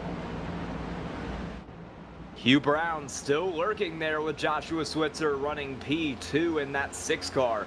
Brown's looking high, looking low, but he can't get anything done. Battle now for 4th. Alan Duggar on his charge back up through the field. Got unlucky on pit stop timing, had to go to the back of the field, but he is working his way up through, back of the cars who had not pit yet, which was P8. He's gotten up to 4th around Colt Huff, and will continue to try to gain time. Yes, still having that nose on the grindstone, looking to find any way to get any sort of time that you possibly can. This, in a series as competitive as this at this point of the season as well, getting the playoffs up and rolling, you really need to worry about those minor details. You may need to, you got to have a good race altogether, but what makes a good race for you a good race, it's the small little stuff. It's the maximizing of the pit stops, making sure that you don't speed down pit lane, but you're also not painfully slowed down there either. It's a little things that add up after a while, and here in an event like this, you got to worry about the small stuff to a certain extent.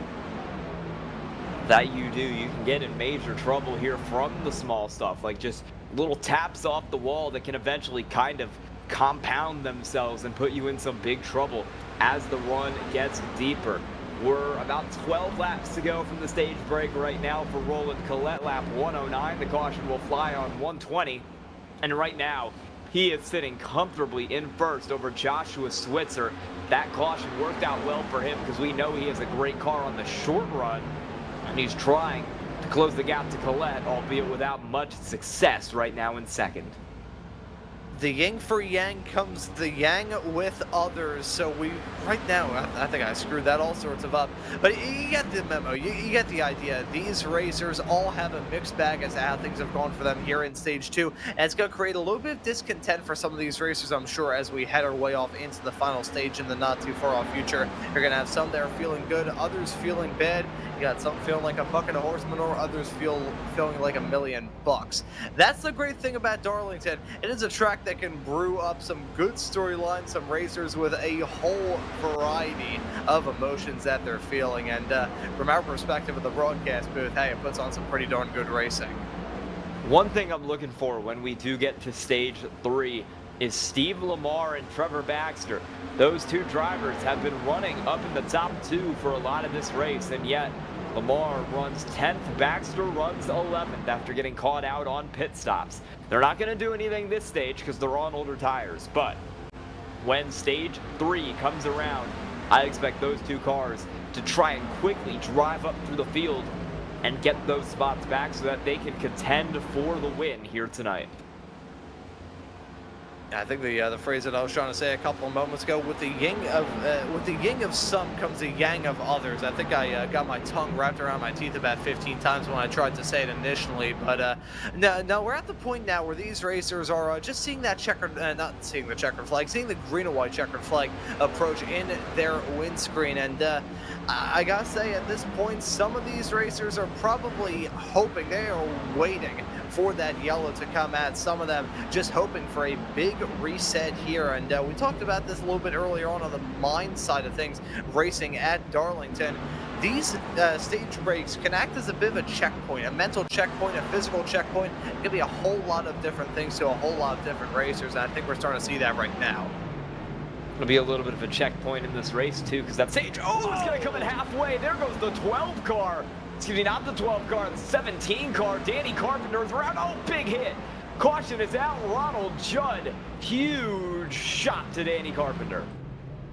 And that is just about going to end this stage off in the process of it all as well. Huge drama heading off through 3 and 4 reaffirms the theory that I said earlier on, how 3 and 4 is that hotbed of multiple car incidents. And that's exactly what we just saw. The narrower racing surface, the slightly bumpier line, those racers really feeling the burn off of that part of the track. We'll have to load up a replay because that's about 3 separate moments going on in the span of just a few split seconds as we take a look at it. They have done a little bit of contact all through the turn. Let's see. You can see ripping up that high side. Got against a wall a little bit. Randy's going to go, and really nowhere to go for the drivers behind. No, and then Carpenter is going to lose it here. He'll kind of slide back up the racetrack, and when he does, Ronald Judd is going to come in and just get straight into that 28 car. That'll be big damage for both of those drivers. Second caution here for Danny Carpenter. It's been a horrific stage 2 for him. Yeah, it has been Danny Carpenter in the no good, very bad stage 2. That number 28 car, hoping for that yellow to come out. Sadly, I don't think he wanted to be the one that would bring the yellow as we take a look at that moment. Snapped it up against the wall and bang, into the front end he's going to go. That is a pretty significant tap. They're going to have to repair that damage for sure. And Scott, you can inform me on all of this. I believe here in the series, there are fast repairs allotted to these races. Is it only one, though, or am I mistaken in that regard? I am not seeing a fast repair on my ATVO right now, so I'm going to assume we do not have any here tonight. Yes, we do not have any here tonight, so that is going to be not the end of the race, but it's going to be a lot of damage to fix for those two cars. Yeah, you're going to have to break out the mallets, the hammers, the jackhammers, probably a little bit of hydrochloric acid. There's going to be a lot of stuff needed to try and fix up that car. Tough break for the both of them. Again, Carpenter having a very bad stage 2 already. He was just one of those racers hoping to get to the end of that stage, and sadly, this yellow going to end the stage, but it's going to end in him being involved in that collision. The amount of laps left to go here, though, Sky, I wonder, will we find ourselves in a situation where we could have a very, very brief shootout to the end? They would have to pretty much get this race restarted. I think we would have at the very most 2 laps of green flag racing to round off this second stage. I think we might have 3 here because it looks like we'll go back green on 118, and then I believe race control will let them race through lap 120. So we'll get 118, 119, and 120, and then that will be the next caution for the end of stage 2. Roland Collette, Joshua Switzer out front. What are you looking for right now, Ron? At this point, I'm looking to see what sort of aggression these racers are going to have. Are they going to really throw caution to the wind, considering we're so close to the end of this stage? It's, again, the yin coming with the yang. You've got some racers who are going to be like, you know what? We're right to the end of the stage. May as well just take it easy. Then you've got others being like, you know what? I want to try and battle, scrape, and claw for any single point that I can. So let's throw caution to the wind, try and have a fantastic result here, and just see what I can do. So I'm really curious to see, test the waters to see what the aggression level is for these races as we get farther along tonight. We will see Colette and Switzer, two drivers who want good runs here to get themselves into the next round of the playoffs, and they will be your front row. It's already a great jump for Colette. We haven't even gone green yet. He'll launch now, and he is going to be way clear of Switzer and Hugh Brown behind. In fact, Hugh Brown will clear Switzer for P2. As we look at these racers heading their way off through 1 and 2, who's going to be the first to try and go for a bonsai move? Smack. Who's going to be the first to hit the wall? The schmack's really coming out hard through 2. Hugh Brown got huge into the wall there, and we're 3 wide and a 3 further back, but no caution as they get it sorted out before the corner. Hugh Brown into the wall again. That right side of the 35 car is going to be way off balance right now. That thing cannot keep itself out of the wall. Switzer's now going to deck the wall back in third. It's like a magnet's on that thing right now. No one up front can get away from it. As you can see, one driver trying to do Ross Chastain impression, wall riding a little bit farther in the back. Those racers having a scramble around each other to try and clear that moment. Up at the front, I think we're about to grab the white flag here in stage number 2. Been a dramatic one here for stage 2 tonight, but it's looking like a pretty surefire result up in the front. Yeah, Colette looks like he'll be able to get away and take stage 2. Not quite decided further on back, because you've got Hugh Brown, Joshua Switzer, and Alan Duggar all over each other, and Alan Duggar is going to pull to the inside of Switzer for third. Down into 3 and 4, Switzer decks it, but Duggar has to back off, and that will get Joshua Switzer third as Roland Collette wins stage 2. Pretty nice fight back there from Collette as well. Had to battle and scrape and claw for that spot, but he gets it done. That number 9 car been very impressive over the past couple of weeks here in the Door Sim Racing League world, and looking to have another impressive run here at Darlington. Let's see what that number 9 machine will do as we're now past the halfway mark, now into the final stage with Roland Collette getting the job done that second stage. Great job by Roland Collette there. I think we said it a couple times, but he started out back in 17th and has driven that car straight up to first, doing everything he needs to try and lock himself into the next round. He's really had some good results here over the last few weeks, has taken home 2 wins this season in the Door League at Daytona last week and at Watkins Glen just a few weeks ago. So, Roland Collette is going to look to grab another one here tonight, his 3rd in 4 weeks, if he can take home stage 3 as well. And that would be a mighty good result if he can. Roland Collette, as I just said a few moments ago, he's been on fire as of recent. So let's see what he can do tonight here at Darlington. Yeah, we're going to take a quick commercial break. When we come back, we'll have stage 3. Stay tuned.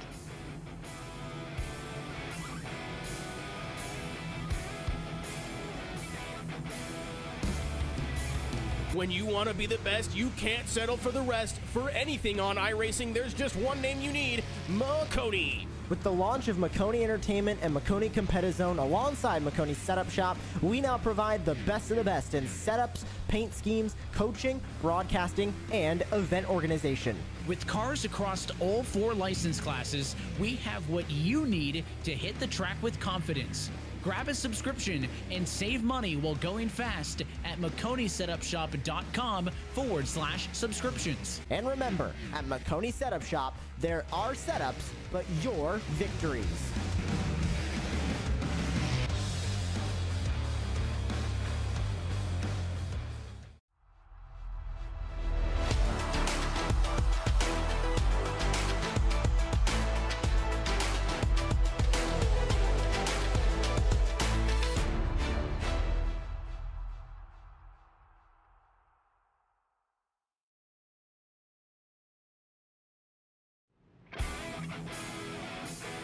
We are back here in the Door Racing League from Darlington as we get ready to start stage 3 here tonight. 115 laps to go.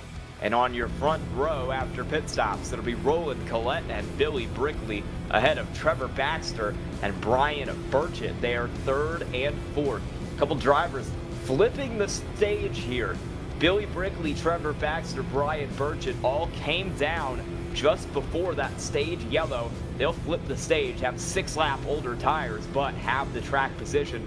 Roland Collette is on his own program. He's stayed out at the caution. He is on 25-lap old tires compared to the cars that just pit. We'll see if that works out for him or if he'll get swallowed here at Darlington. You know, if there's anybody who I feel bad for at the moment, it's probably Roland Collette. As you just said there, Sky, old tires here at Darlington works about as well as pairing peanut butter with tuna and putting it in a sandwich. It's just not a good combination. Collette and Brickley will be your front row as we head back to the green flag here on lap 125. We'll slip down into the restart zone. Collette will jump towards the middle, and we're back green once again for stage 3 at Darlington. Here comes Trevor Baxter trying to get P2. Ooh, as here we go. It's looking intense between these racers. Baxter looking to rebound after the way that stage 2 went for him as he nearly bounced off the walls. That's a driver spinning and hitting the wall farther in the back. Yes, it is. That, I believe, is Hugh Brown, potentially, in the 35 car. Yes, it is.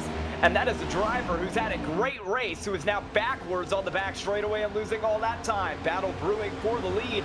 Back up front, Baxter to the inside of Roland Collette, and it looks like those fresh tires were the call for these drivers, as Collette is going to slip back to 3rd if Brickley can get around him.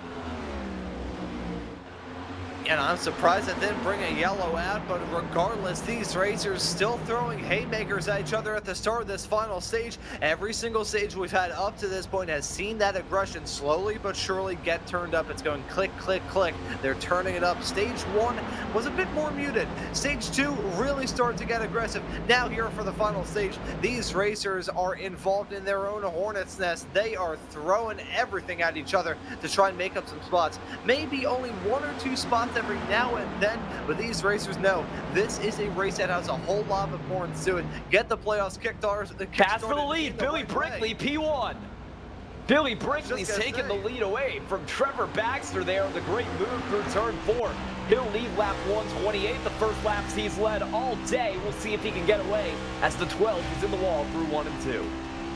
Yeah, I was just going to say, talk about starting the playoffs on the right note, talking about starting the final stage on the right note. Billy Brickley in that number 69 car, he was good in stage number 1. Didn't really see too much spark from him in stage number 2, but here at the final stage, he jumps his way up to the front early on. Well done from Billy Brickley. That number 69 Ford looking to try and haul the mail off as he leads him off into turn number 1 and 2.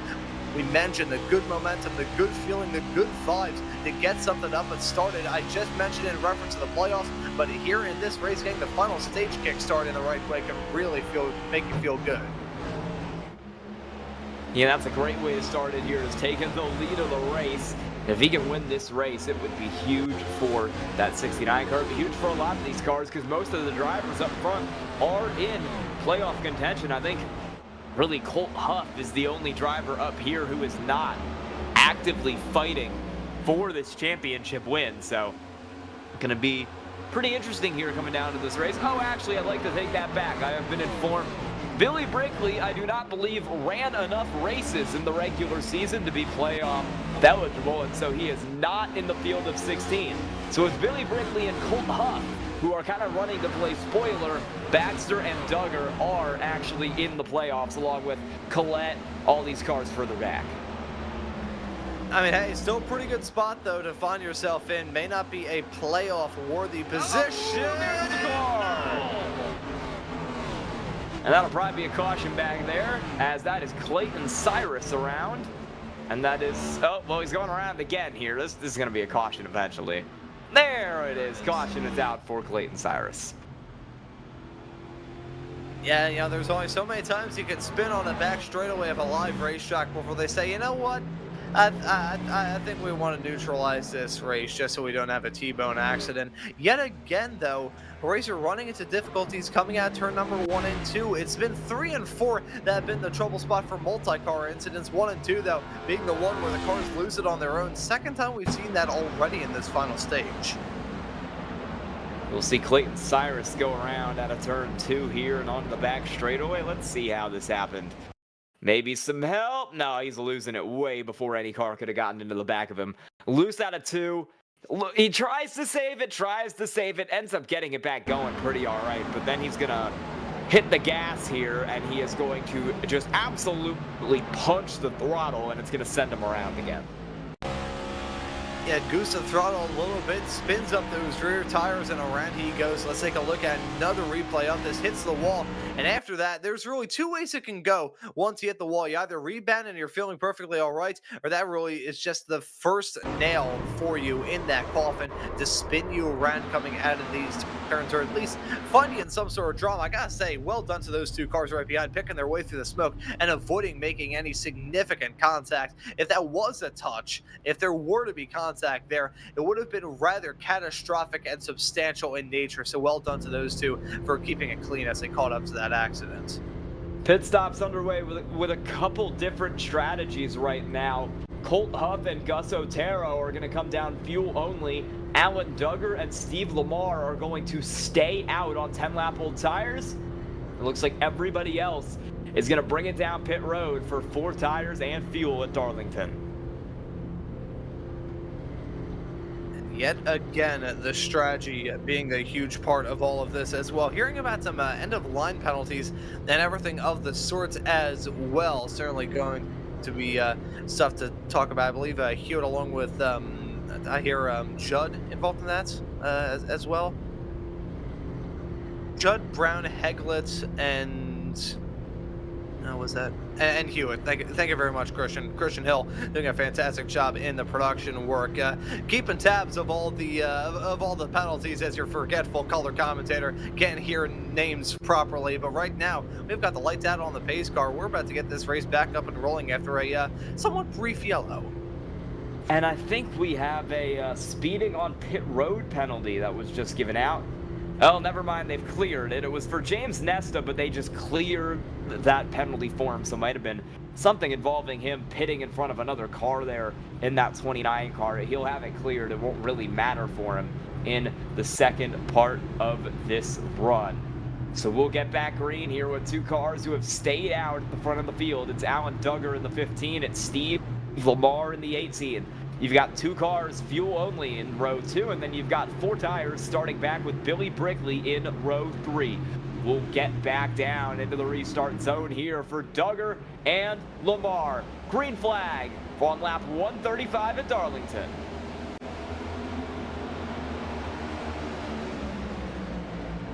How long will it be before these racers start to throw haymakers at each other? Well, we'll find out here. It's a good jump there for Duggar. Lamar and Huff in line. Let's see if Colt Huff can go for P2 here. He's certainly on the bumper of that car, but he has to back it down, and that might open him up to the first car on 4 tires. Billy Brickley in the 69 who's trying to make his way back through. He'll pull to the outside of Colt Huff. Easy move for 3rd down the front straightaway, and now he'll go after Lamar and Duggar out front.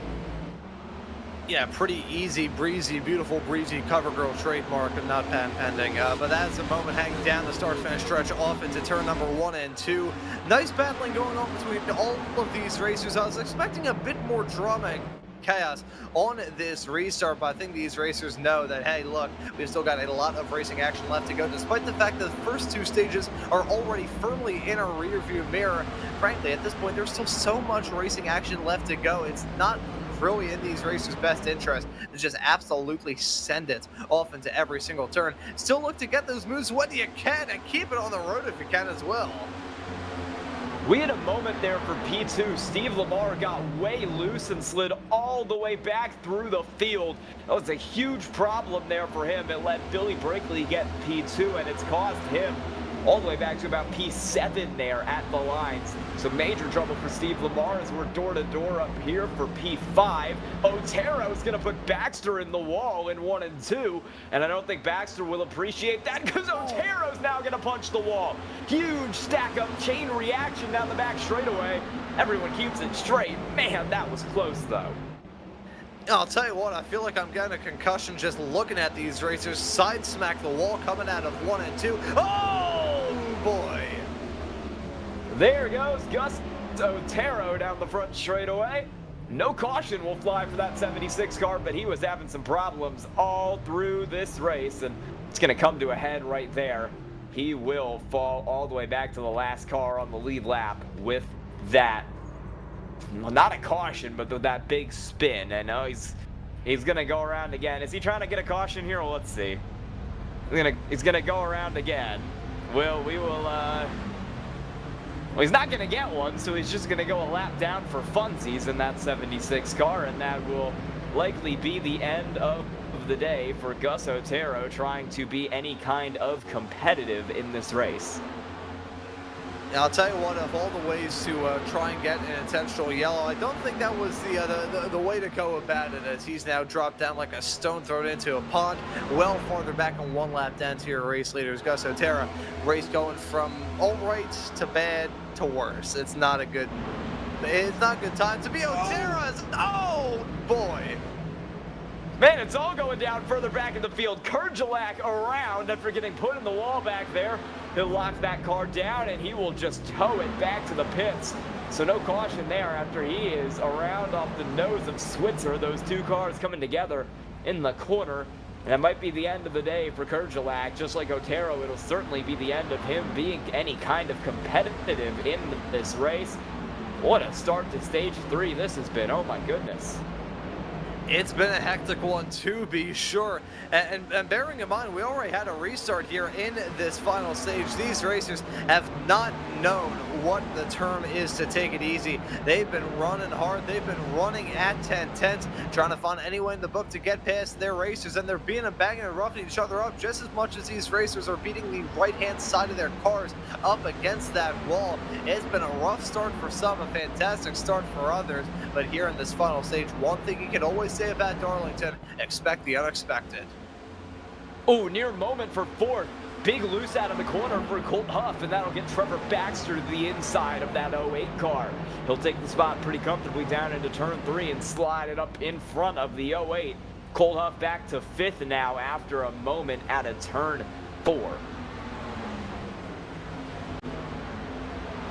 I gotta wonder if we had a counter going here in this final stage of the amount of racers who have already had a big oh crap moment, for lack of a better term. I feel like we would be running out of paper at the present moment. All of these racers have had their own sketchy moments, whether it be wall contact, whether it be a side-by-side fight that nearly ended in them running their tires down to the canvas, trying to keep it going in a straight line. Been a hectic one, to be sure. We've still got so much racing action that lies ahead. Now within the final 100 laps. Pass for the lead, by the way. Pass for the lead. New leader, Billy Brickley, just got around Alan Duggar. That move's going to be for P1. The 69 car is going to try to get away now on those newer tires. Duggar on slightly older rubber is going to try to hold on to that spot. Collette 3rd, Baxter still 4th. A very nice move there as we take a look at the replay to see how he was able to get this done off into turn number 1 and 2. They're going to go to the 15, running a little bit wide. The 69 just keeping that momentum rolling, and I have a feeling it just got done down the backstretch into turn number 3 and 4. You can see it keeping that momentum rolling, and bang, he goes, licks the stamp and sends it, drifts up the track a little bit though. The 15 got to fight back right in. Sue cuts down to the inside, but Brickley able to challenge him, hold off that run, and keep him at bay. Well done there from Brickley. That was a good move. Yeah, great move there for Billy Brickley in that 79 car to ultimately get that spot over Duggar, who will fall back to 2nd and who is going to need to work hard to get himself back up in front. Roland Collette will sit 3rd. Trevor Baxter still sitting 4th at the present moment. Steve Lamar in 5th as well. That driver trying to hold on to that 5th place position in that 18 car. The other driver who's on older tires up here in the field trying to keep that spot. battle brewing a little bit further back here. You've got James Nesta in the 29 up the inside of the Hugh Brown car. I have read the back of that car, and I have realized that the joke is actually, what can Brown do for Hugh? Not a lot, because he's in the fence right now, and that'll let Will Hewitt get around him. I'll tell you what, good pun, bad run through turns number 1 and 2. That's going to be a tough break for him. The amount of racers that I've seen had it off into the turn really beggars belief, as a meatball flag as well in the air. Can't say I'm too surprised about that note. Yeah, meatball flag for Michael Reeves in the 00. That car has had a rough day. He's already 39 laps down, and yeah, I mean, bad to worse, really, for that car. Yeah, bad to worse. Yeah, I can't even say it's rubbing salt into the wounds, because I'm pretty sure that wound already was infected. So not really gonna hurt him too much. Already down. He got kicked once again. So we take a look at that battling involving those two for that final spot on the podium. These racers getting adventurous as well. We go back to this point that I mentioned a little bit earlier on in this show. These racers are getting into that point in time where they want to try and find any way to get past their competitors and trying to find any way to run quick around this track. The evolution in the track temperature, evolution in the track conditions, and evolution in the lighting as well. These racers probably quite happy about the fact that sun glare nowhere near the same problem it was a little bit earlier on, with the sun slowly but surely dipping down to the horizon. The lights on the infield now starting to illuminate as these racers get closer and closer to that checkered flag. Roland Collette now looking to the inside here. That's Alan Duggar back in the 15 car, and Collette gets that spot pretty easily with those newer tires. He's going to try to mount a charge on your leader, Billy Brickley, and get back the lead that he held at the end of stage 2. Roland Collette has shown a lot of speed today, and we'll see if he can show a little more. See that extra spark. I'm waiting to see some sparks flying for both some of these racers trying to turn up the wick and others turning up the wick, and by turning up the wick they mean door banging with their closest competitors. We also have to think about the fact that, again, this is the playoff opener for this series. These racers have extra more importance heading off into this race of the season. They want to try and get a good result here, whether it be in the stages, whether it be come time for that checkered flag in the not too far off future. All of them are pushing their cars to the absolute limit of control, the limit of adhesion, the limit of what they can and cannot get away with. Absolutely fantastic to see from our perspective here in the broadcast booth, but for sure for some of these racers it can get a little bit tiring with somebody just constantly hacking at it, throwing every single thing at the wall to see what eventually will stick.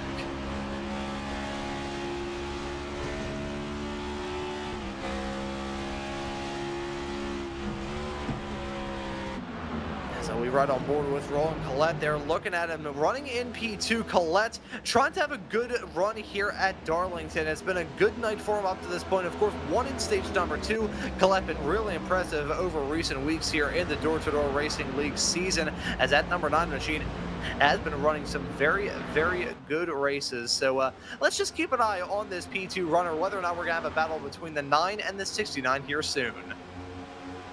We might have one here soon, because like I said, Roland Collette is really closing the gap. He was a 10th faster than Billy Brickley that last time around, and he really seems to be closing in on that 69 car. We'll see what the lap times are.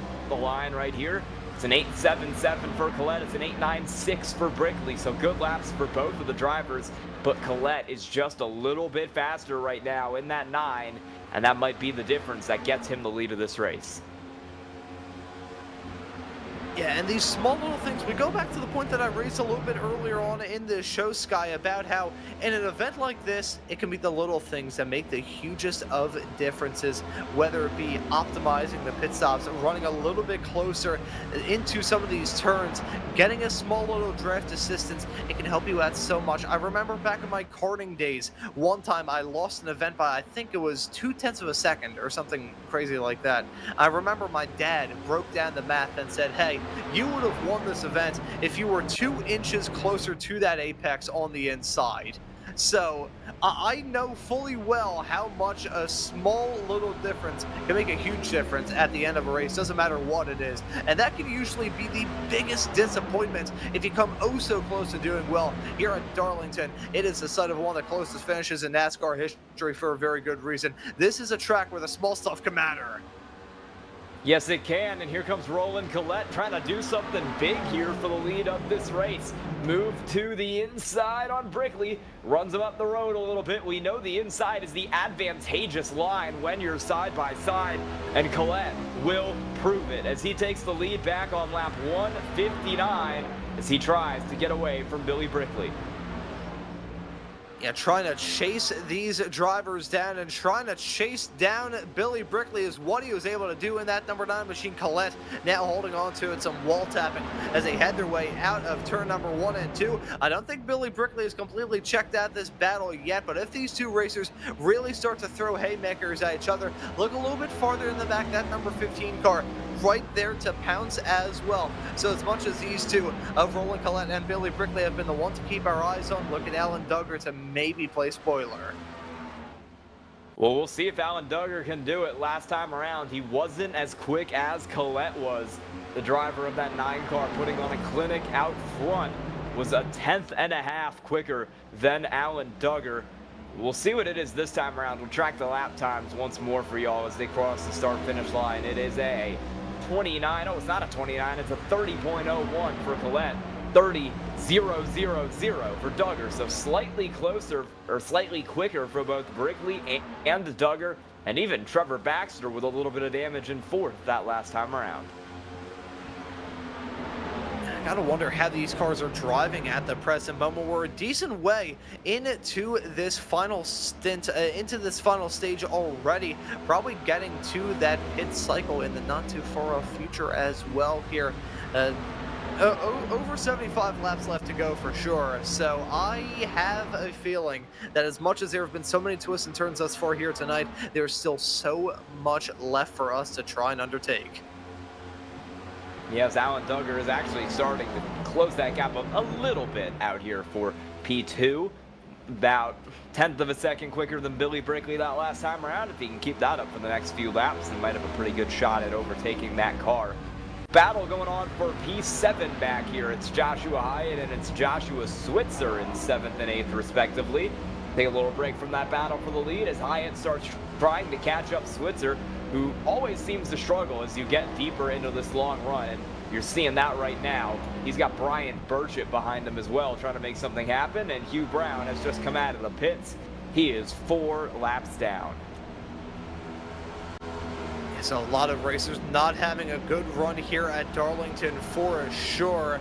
And gotta wonder how it's all going to work out for some of these competitors, keeping it smooth, keeping it clean. This is going to be a rather good run through to the end of this race. These racers also keeping it smooth as well out there on the racetrack. You know, outside of a couple of incidents here and there, they've kept it clean for the most part. And even with the wall taps, it still continued to go on as we switch camera angles. I saw a driver bouncing off of the outside wall of turn number 2. They have been running very smooth here at Darlington. I'm quite impressed once again with the talent pool here in this series. Yeah, there's always some really close racing here. They don't call it the door-to-door racing league for nothing. We might get a little bit of door-to-door action here as Brickley, Duggar, and Baxter continue to close in on each other. Hyatt, Switzer, and Burchett also closing in on each other in a very similar line. So battles raging all throughout the field right now for these drivers. Burchett will look a little bit high here. See if he can't do something up on the top. It's not really going to work for him. He's got a little bit of a run, but not enough. He will stay back in P9. Baxter's caught up to the back end of Duggar pretty quickly here. Yeah, reeling him in. You gotta love to see it. Reeling him in slowly but surely. If you listen very closely behind the roar of these engines in these cars, you can hear the jaws theme begin to play for some of these competitors as that convergence goes on. Usually how these stints end up going here at Darlington. You start off with the field close together, they get a little bit farther along, they start to spread out, and then as you get to the end, once some drivers have far much more life in their tires and the ones around him. Then you get the field packing in like sardines once again. I think we're at that point of this race, and I mentioned this a few moments ago, Scott, and I will mention it yet again. Pit stops coming up here soon. These racers, I don't think, can make it all the way through to the end of this race. Oh, no, they absolutely cannot. There will be pit stops here, similar to what we saw a couple drivers do when they came down fuel only in stage 2, except, I mean, we're going to see 4 tire stops here for pretty much the entire field, halfway or so through the stage. You've just got to go far enough that you can make it all 71 laps to the end of this race, and right now, if you were to come down, you would not be able to make it all 71 laps to the end of this stage. So you're going to see cars push a little bit further here to try and make it to the very end, as Trevor Baxter is past Alan Duggar for 3rd. Yeah, so Trevor Baxter clearly trying to bounce back after that disastrous run in the 2nd stage. But right now, what we've basically got, for lack of a better term, is a game of pit stop chicken. Who's going to be the latest to make that call to come down pit lane? Who's going to be the first to say, you know what, I feel good about this run? And we also have to think about the farther along situation in this event. Let's say, just throw out a hypothetical ad here, if we do have some drama late on, there are 2 green-white checker attempts allotted to these competitors. So if they pit right about now, knowing, okay, I can make it to the end, but that is about it. If you're the race leader in the final few laps and there's a yellow that comes out, you go from a surefire race win to really being in for a world of hurt because you have to make that call to come down pit lane. So there's so much that goes in it for these racers having to do that. And that's what I think makes sim racing as cool as it is, because it's not like real life motorsports where you've got so much behind it. You've got so many members of a team running the numbers, crunching the numbers, figuring out when you can pit, when you shouldn't pit, what you should do. A lot of these racers just running those calls by themselves. They're doing the math in their own head. Sometimes they have some software to do it for them, but I've seen plenty of such examples of horror stories with racers having that sort of software and it not really working out in their favor. So I gotta imagine the sort of mental gymnastics these racers are going through behind the helmets. Yeah, you've got to really figure out what your plan is going to be here on pit road. You can't just really wing it, or else you could end up in a lot of trouble. Billy Brickley in that 69 car, his lap car getting out of the way as he's under threat from Baxter. I would say less under threat and more getting past, because Baxter made that move look real easy in that 12 car to pull himself up to 2nd. He might have something for Roland Collette here in the later part of this run. He is on fire right now. It's comers and goers. That's pretty much what we've got right now. You've got some racers dropping down in other points, others really rising to acclaim. If you peak at the right time, that is going to work out well for you here at Darlington. Some more racers hitting that wall. I'll tell you what, I gotta feel bad for the people who replace the foam panels on that wall, as we see running up the wall there big time. That's a lap car off through turns number 3 and 4. These cars, as we get farther along in this stint, not only are they running on fumes, their tires have got to be worn down to the canvas. These cars are driving very, very, very, very far away from factory fresh. Yeah, these cars are struggling right now as they just try to make it as far as they can to get to the end of the fuel run right now. 51 laps in this stint for your 2 cars who did not pit on that last caution, Duggar and Lamar. 41 for everyone else, and we've still got 65 to go to the end of the race. I don't think you can make it 65, but I think give it 5-10 more laps, we'll start seeing pit stops begin in earnest. Won't take too much longer. These drivers won't have to make it much further. Yeah, not a whole lot of time left to go for these competitors in this, and not a whole lot of time left to go for them in this race as well. They have whittled the laps away now in the final 65. It's been a good one here at Darlington for the playoff opener here in Door to Door on Maconi Entertainment. A lot of action to look forward to over the next few weeks here on Maconi, but man, as we get to the end of this race, I gotta wonder who's gonna set themselves up as well as they possibly can. I think right now, really, I would say there's probably about 5 or 6 racers that have a solid shot of winning this race. Yeah, I mean, you can really never tell here. Roland Collette is trying to get himself into that next round of the playoffs with a win. Trevor Baxter's basically locked in anyway with how many bonus points he came in with, but he'll try to clinch himself into round 2 as well. And then you've got Billy Brickley, Colt Huff back here, I believe Steve Lamar as well. all cars who are not in the playoffs and who are trying to play a little bit of spoiler here. So, I mean, we'll see here as it comes down to the end of this race. You've definitely got quite a few cars in with a shot to win this. It'll all depend on how well they hit this pit stop. Yeah, and that's one more thing to raise. There are so many things that can go well for these races, so many things in their control, but when it comes to the pit stops, there's a decent amount out of it. We saw in that first series of green flag stops a little bit earlier on tonight in stage number 2, a yellow coming out in the midst of that can wreak havoc to your strategy, that can wreak havoc to your race and really change it up for you. You also have that worry about incidents heading on to pit entry or moments like that 3-wide racing as they head their way down the back straightaway. These racers not even allowing us to talk about any sort of color. We're just going to talk about the moments of black flags or anything of the sorts as you negotiate that pit stop. But no, these racers are saying, you know what? I want to hear about that after we go 3 wide down the backstretch. Sound good? Man, there are some battles going on right now.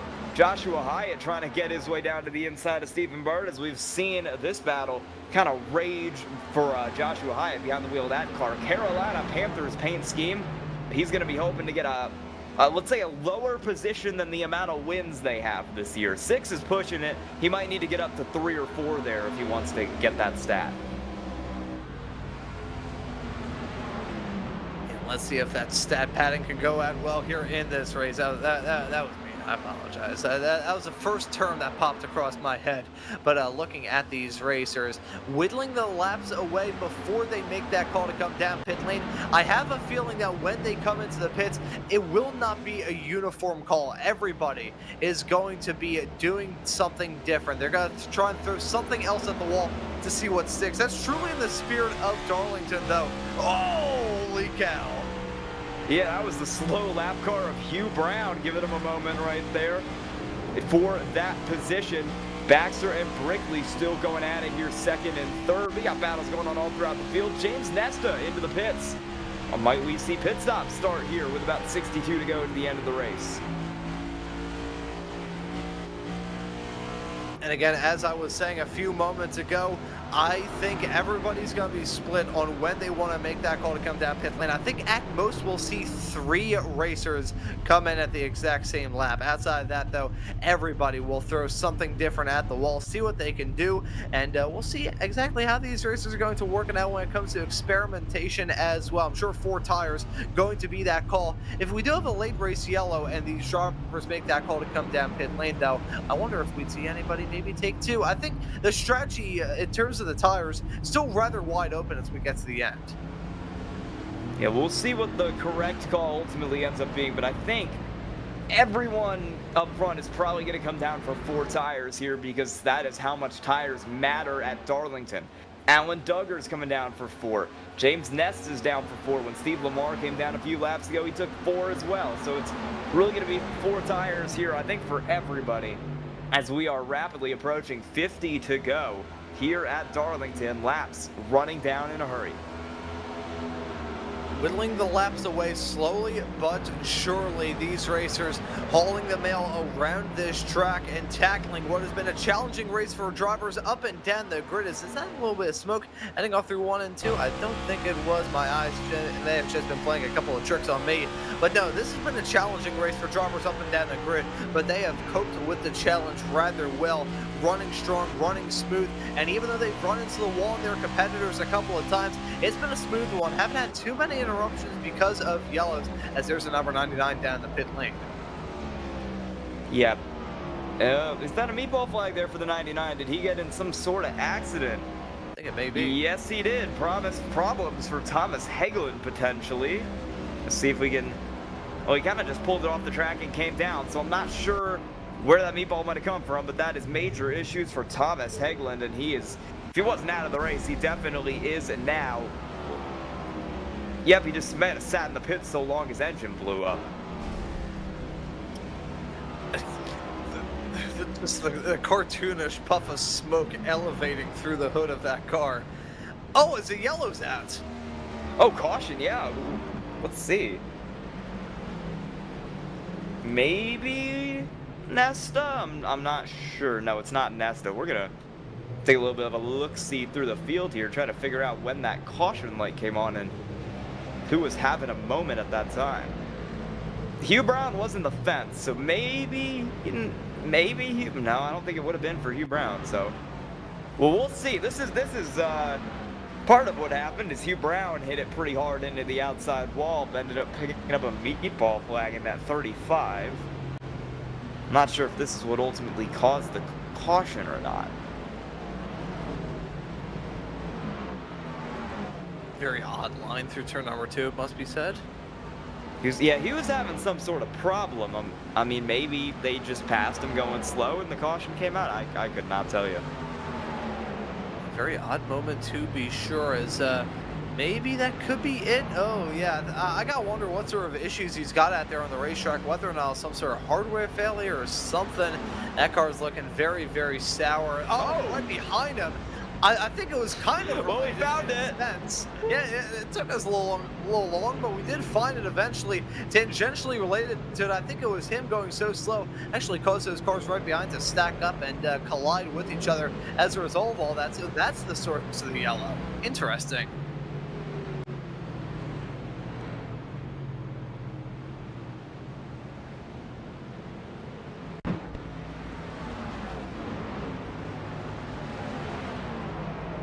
Yeah, that is, we'll see what happened to Switzer here. This is him, and this is, I believe that's the 15 car there of Alan Duggar. And yeah, it looks like Duggar into the wall, sends that 6 around. That's a very bizarre moment to be sure, but that's going to be a rather monumental yellow here in this race. It'll neutralize the field, may bring a couple down pit lanes. We take a look at another replay of this drama that caused it. Two racers having some mixed evenings up to this point here at Darlington, and not going to improve their night at all with that. Yeah, that is going to be bad for Switzer. He was trying to stay in the fight here, but yeah, I mean, that's just not really going to help him at all. He will drop pretty far back through the field.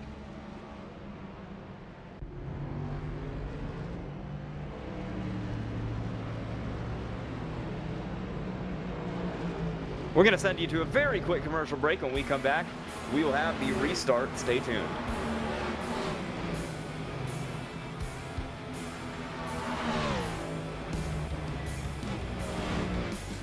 When you want to be the best, you can't settle for the rest. For anything on iRacing, there's just one name you need, Maconi. With the launch of Maconi Entertainment and Maconi Competizone alongside Maconi Setup Shop, we now provide the best of the best in setups, paint schemes, coaching, broadcasting, and event organization.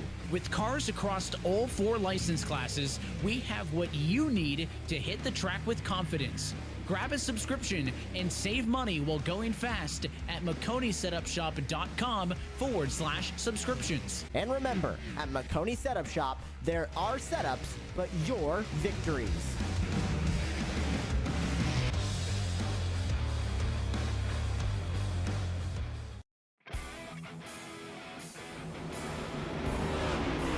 We are back green here at Darlington, and it's a good jump for Roland Collette, taking the lead out at the front of the field with Billy Brickley charging behind him. He'll try to slice to the inside here.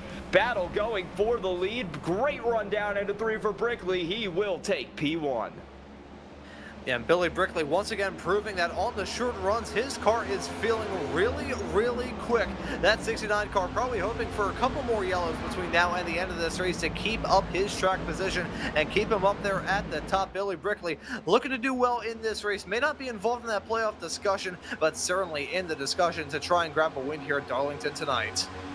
And the train's going back from there. You've got Roland Collette, Stephen Bird there in 3rd, Trevor Baxter in 4th, all trying to find their way up through this field to get some spots. Baxter side by side with Stephen Bird right there, but Bird has the advantage on the high side down the straightaway. He'll have to back it up. Oh, slide job, Trevor Baxter. He's nearly in the fence, but he'll get the spot.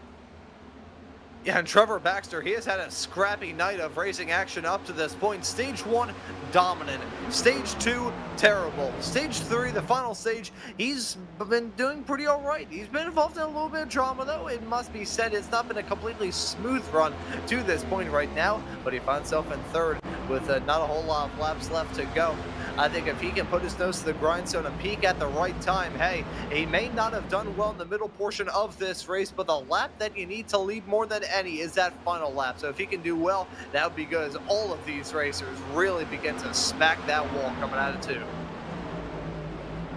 Baxter is trying to close into Roland Collette now to get that move done for P2. He wants to win his 12th race of the season here and start the playoffs off in style. Baxter is the clear favorite right now, and if he can get this win here, it would really just cement him as the dominant force in the door-to-door racing league. Yeah, that it certainly will. Not a lot of time left to go as, oh, Jackson! Car hard into the inside wall down there. That is major, major damage for Brian Burchett in the 3 car. And it was contact. It was a car on the outside of him that hit the wall, bounced into the side of the 3. He's got to stop on the apron and tow back to pit lanes. That's got to take him out of contention big time. Huge hits onto the left-hand side of that race car. Got to take him out of contention. Tough moment to be sure. It kind of bucks the trend, though. Actually, I say it bucks the trend. I think it still remains on course. Turn number 1 and 2 being the spot where all of these racers are having troubles. And really can't say that's a multi-car incident, even though multiple cars were involved. It was pretty much just one ping-ponging off the wall into the other and singing that number 3 machine into that inside. Tough break, though. Battle still going on a little further back here. Looks like, yeah, Brian Burchett's in the pits. Closest car on the track is Joshua Hyatt right now, as he is trying to catch up to Stephen Bird and trying to stay ahead of the 08 of Colt Huff at the present moment. Trevor Baxter also trying to close up to Roland Collette there for P2.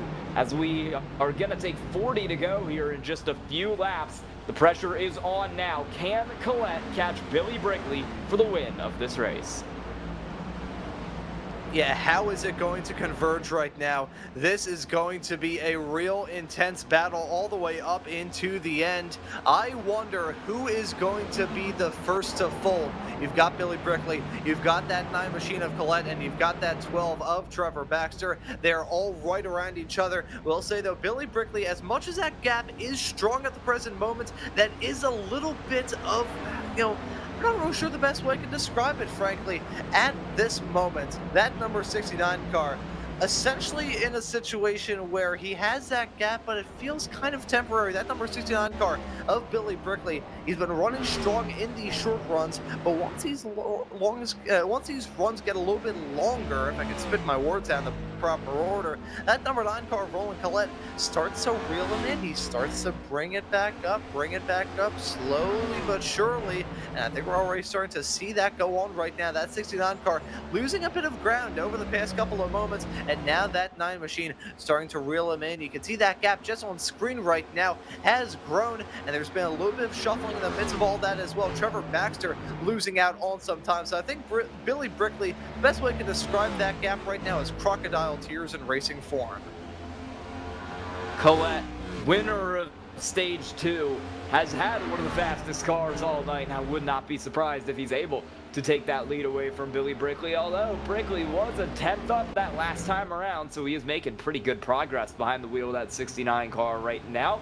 Trevor Baxter still sitting in 3rd, and he's not really able to close the gap like he needs to if he wants to be able to win this race. It is all Brickley and Collette out in front of this field. Another good lap there for Brickley is going to keep that gap even. It's actually going to give him a little bit more time. 300ths for Billy Brickley. Yeah, now as we get to the closing stages of this race, who is going to be able to say, as we get to the end, I am the one to try and beat? We haven't really had that up to this point. Everybody's just been like, okay, I'm in contention to do well in this race. We haven't seen one person just stake their claim on and say, hey, look, I am the one that all of you should be chasing. Now that we're in the final 40 laps of this race, we got to see that soon. And who is going to be the one to stake that claim? We'll just have to wait and find out. Yeah, we will have to wait and see here, but right now it's looking like Billy Brickley, who's doing a great job to continue to make laps and hold this lead up front.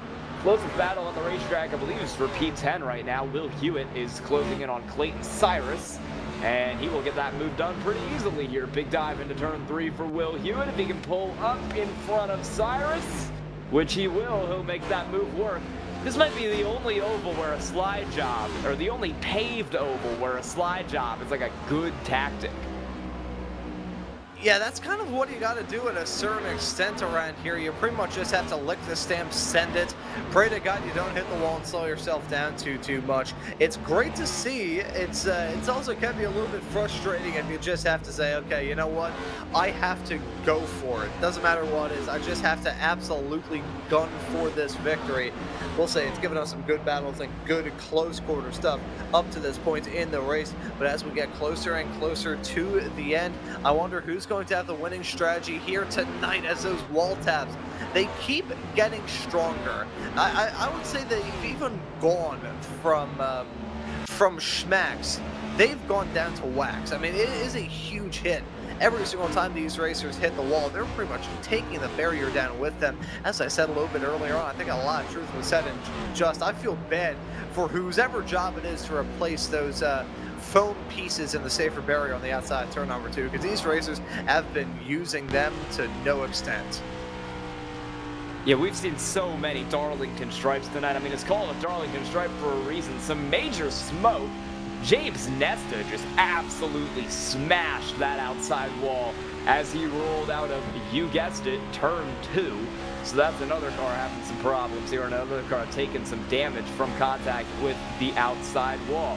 Roland Collette has caught up now to Billy Brickley. You're seeing that on your screen right now. The gap is down to 1/10 of a second. Less than half a car length between the two drivers at the end of that straightaway, but Collette will back it up a lot into the corner, trying to maximize his exit speed, and that is exactly what he will do. Door to door for the lead here with 33 to go. Roland Collette has it into 1. Ooh, and there we go. Collette, as I thought was going to happen, as we got a little bit further along in this run, able to reel in that gap. That number 69 car of Billy Brickley, he's got the legs up on him in the short run. If we have some restarts to talk about a little bit later on, he may be there to pounce, but he's still there on the inside of him as they head their way off through 3 and 4. Roland Collette trying to keep it tight there to that inside line, keeping a lane open on the high side, and he's got to keep on to that spot. I think Billy Brickley right now, what he's going to have to hope for is another yellow to come out. Probably not now, but a little bit farther along. Frankly, that car, even as we get a little bit farther along in these runs, I'd say the worst he'd probably end up running at P3. Still a good result for Billy Brickley, but he's probably hoping for a yellow to come out a little bit later on.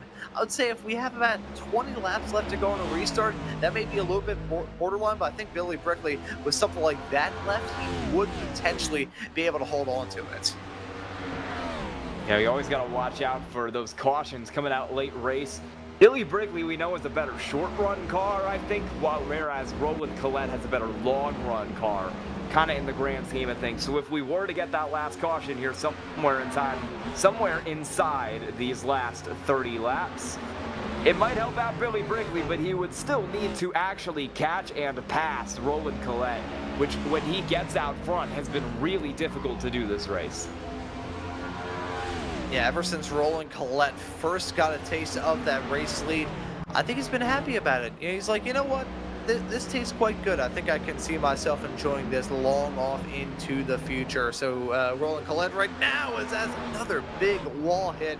These racers collecting those incident points as they hit the wall like their Pokemon cards, which, you know, it may be a good thing to a certain extent, but for their chance of doing well in this race, not a good thing at all. The right-hand side of these cars probably worn all the way down to the chassis. Probably small little bits of carbon fiber all around this racetrack with the taps these racers have been given to the wall lap after lap, corner after corner. Yeah, I would love to see the incident point counter when this thing is all said and done, because there are going to be some drivers with a lot of them. You see another one in the wall right there. Joshua Hyatt is going to get into the fence in that Panthers car. He's running 5th at the moment, which I think might be a higher position than the Panthers will have wins this year. We'll have to see how that shakes out. Stephen Bird still sitting in 4th right there. I think that was my producer who said go Birds, and I would like to note that I agree with him. As do I.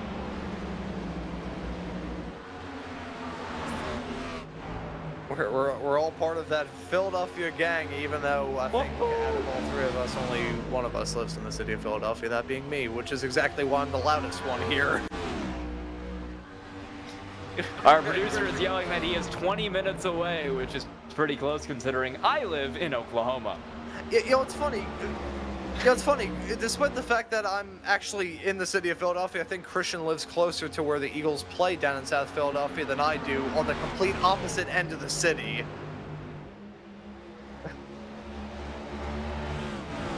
Hey, here comes Trevor Baxter. He's trying to catch Billy Brinkley up here for P2. Battle for second. I wonder if any of these drivers are Eagles fans. Trevor Baxter trying to get his way around that 69 car to try and contend for the lead of this race here and get his 12th win of the season if he can get it done in the Door Racing League. Let's see. He doesn't have quite of the run right here. He might have to back it up like Collette did and take a corner to really maximize his run off the corner. Or maybe not, or he'll just look high on Billy Brinkley right here. Wow, what a move from Trevor Baxter. I don't think we've seen anyone make a pass on the high side like that all race, but he's clear off into 1 and 2, and he's now going to chase down Roland Collette. Yeah, that was gutsy from the number 12 of Trevor Baxter, peaking at the right time. We saw him do fantastic a little bit earlier on in this race, and here we are right towards the end of it. He's peaking at the right time. He's showing that same pace that we saw a little bit earlier on that brought him into a dominant Stage 1 win right at the start of this evening's racing action. The 12 car, I'm not sure if Trevor Baxter behind the wheel, but is an Eagles fan, but looking to swoop into this battle at the right time. I'll see myself out. Yeah, trying to win this race just like the Eagles won the Super Bowl there is that 12 car of Trevor Baxter. We'll check the lap times here as they went across the line. Baxter ran a 29.856. Collette ran a 29.891. So a little bit faster for Trevor Baxter. We'll see what they're running when they cross this time here with 23 to go. I think Collette might have gone a little faster. Yes, he did. Half a tenth up for that 9 car as he tries to retain the lead. Hey, battle going on a little further back. Colt Huff is trying to make a move for P6. These races have been throwing haymakers at each other for quite some time, and here they go, squabbling up P4 and P5 between those racers. Another wall tap right behind, and the amount of times I've seen white smoke get picked up in the air, you'd think we'd be electing a new pope. Side-by-side racing going on right behind. These racers really deciding to turn up the whip right at the end. Fantastic stuff from our perspective in the booth. I would not envy these drivers' resting heart rates, though. No, it's a good move. Oh, we're going to do it again here. Bird and Huff doing battle. Huff, excuse me, will ultimately get that spot over Stephen Bird. Lamar will sit 4th. Hyatt will sit 5th. Baxter continues to try to close in on Roland Collette. Billy Brinkley's running a whole different line to these cars. He's running like a reverse diamond in these corners. Very weird line for that 60th time, but he's doing all he can to try to get himself back up front. Yeah, trying to throw anything that there is to throw at the end of this race. Giving it the old college try, I guess would be the technical term that these racers are giving us at the present moment. Fantastic to see as we get to the end of this race. Not a whole lot of racing action left to go. Not a whole lot of miles left for these racers to try and contend with. But I gotta say, this has been absolutely fantastic here for the playoff opener here in Door to Door. These races have been door to door and battling hard more often than not. Been absolutely glorious the night of racing action we've had up to this point, and hey, we've still got a grandstand finish to look forward to with battles up and down the grid. That battle for the win still going to be intense, and hey, if we have a yellow that comes out, that could really turn this battle up in the front completely on. Here we go, side by side for the lead, side by side for the lead. Baxter has a note. Was in on Roland Collette right now, but he can't quite make the move stick. Almost had it that time in 3 and 4. He'll try to re-rack, gather it back up, and go at him in 1 and 2. Both drivers running that time and all the way high in the middle of the corner, trying to get the better run off. And now it is on these two trying to throw hell at each other. Who's going to win out in it all? The 9 and the 12 leading their way off through this turn. Look at that 9 car. As much as he's good in the medium run, I think that 12 is peaking at the right time. We saw him dominant in that first stage. Now he wants to do well here in the final ones. We get to the end of this race. Will he be able to get it done? That 12 and the 9, both not really running factory fresh either. And again, a yellow could completely shuffle this. We thought about that battling a little bit farther behind. We looked at that battling a little bit farther behind. And with that battling, not only is it some good fodder for this battle going on right now. Oh, Jackson, hang on to it there, Collette. And they're going to go side by side here, back into 1 and 2. Oh, Collette in the wall, Baxter into the side of him. They keep it off each other, but Collette is going to lose a ton of time up there on the top. He is way back to second. He's in the wall again on exit. And Trevor Baxter is now 0.4 of a second clear in the lead with 16 to go. And that right there was that transfer of power. It's been such a long time since we saw Trevor Baxter at the front of this field. Really ever since the start of stage 2 when he got sent off into the shadow realm. He's been on the back foot. He's been on the outside looking in, but now Baxter peaking at the right time, trying to get the win here tonight. Will he be able to hold on? That 9 car really starting to fall off as here comes Brickley. That was the swap-a-roo between those two a little bit earlier on that resulted in a change of lead. Now it's going to be a change to the final 2 podium spots. Both these cars not really driving at their finest, but that 9 car of Collette really beginning to struggle. Such a shame. His car was looking so good at the end. Now, for these two that we've got on screen right now, the 9 and the 69, what would help at their race more than anything would be a yellow. I would not be surprised if Roland Collette sustained some damage there from smacking the wall. That has really hurt his ability to make laps behind the wheel of that car, and that's why he's fallen so far back from Trevor Baxter so quick. I mean, that battle was going for a while with Baxter trying to find his way around, and now all of a sudden Collette is 0.7 back, although he was about 1/10 of a second faster that time, so maybe we're not quite done yet. Let's see if Collette can find his way back. Try and get his feeding back under him. Try and stand up on his own.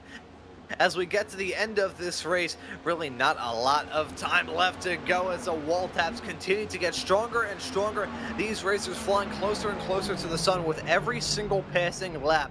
They're playing with fire. I don't think there's any other way to describe it. If we have a clean run through to the end of this race, I have a feeling that Trevor Baxter will hang on. But as I've said as of recent, those two right behind, the 9 of Collette and the 69 of Brickley, if they have a yellow at the end of this race, and most certainly a couple of green-white checkers, that may be music to the ears for the both of them. Although I say that 12 car has been doing pretty all right in the short run as well. He's just found that extra gear and has finally shifted into it here right towards the end of the final stage.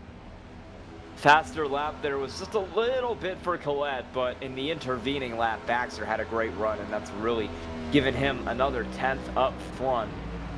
We'll see when they come around this time, but it looks like Baxter is going to be pretty solidly clear up in front of the field. Collette starting to struggle in that 9 car. It's going to be 11 to go at the line this time, and it just doesn't seem like that 9 is going to have anything for Trevor Baxter. Baxter 0.2 faster that last time around. Fastest car on the racetrack. Second was Joshua Hyatt all the way back in 5th, so it looks like at the moment, as the gap extends to 1 second, Trevor Baxter is going to get it done here. Yeah, Trevor Baxter, I've said this a lot, I feel like I'm repeating myself, but it's the way to describe it. Peaking at the right time, coming back from the brink of disaster, as holy cow, that was a huge wall tap a little bit farther up the road, but no, fantastic stuff that we're seeing from Trevor Baxter. We had pretty much sent him out to the washers, essentially, when he had that start of stage number 2, dropping down to 5th effective immediately, and then dropping down even more. We saw him throw that interesting thing at the wall to see if it would stick with the early call to pits, just to try and top up on fuel. I wonder if that's helped him out. I think there's just been a constant evolution with that car. Maybe that Rio's always trying to peak here at the end of this race. Again, you look at this track, you look at the color of that asphalt. I'm not talking about the way that it's aged or the way that there's rubber built up on, which is certainly the case. It's a lot darker here. The lights are on here at Darlington. This track's so much different than how it was at the beginning of this race that, frankly, whatever we read into it in the early stages, it was all going to come down to naught. All these racers just had to stay on top of it from the drop of the green through to the fall of the checkered. I don't want to give it to Baxter, though, as we see these racers yet again hit that wall lap after lap. I still do not want to count the chickens before they hatch, because knowing my luck, I'd spawn in a late race yellow. Baxter came into the playoffs with an unbelievable amount of bonus points, really. He won 11 races this season, and he won 21 stages, so he has been absolutely dominant.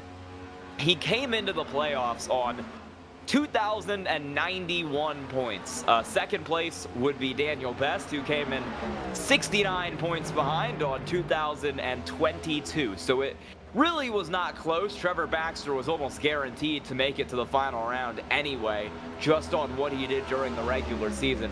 A win here is just going to establish him even more as the favorite in this series. It'll take his win total up to 12 on the year, and it will, if he wasn't locked in already just from the points he got in the regular season, lock him in to the round of 12 here in the playoffs. It's going to be a pretty good run for Roland Collette, going to be a good run for Joshua Hyatt, Joshua Switzer, a couple of these other cars who are kind of closer to the bubble coming into this, but due to some drivers like Chavez Essery and Brian Wasserman, William Lark not showing up tonight, they will have some good runs. See a late call to come down pit lane for Steve Lamar. That's not going to help out his case at all, dropping down now outside of the top 10. Big kick in the shins right at the end of this race. I'm pretty sure he's out of gas. He is trundling so slow down pit lane. That is going to be a huge kick in the shins for him, just trying to make it to his pit stop. I'm not sure if he's going to have any momentum at all. Oh no, that's contact heading down the backstretch. We might have another car out of gas. Is that, oh, it's Ronald Judd. He's just 7 laps down. I think he's just trying to get out of the way there. And Steve Lamar has disconnected from the session. One thing to note about him running out of gas is that, there's 4 laps left in this race. He was running 8 laps longer. He pit 8 laps earlier than most other cars.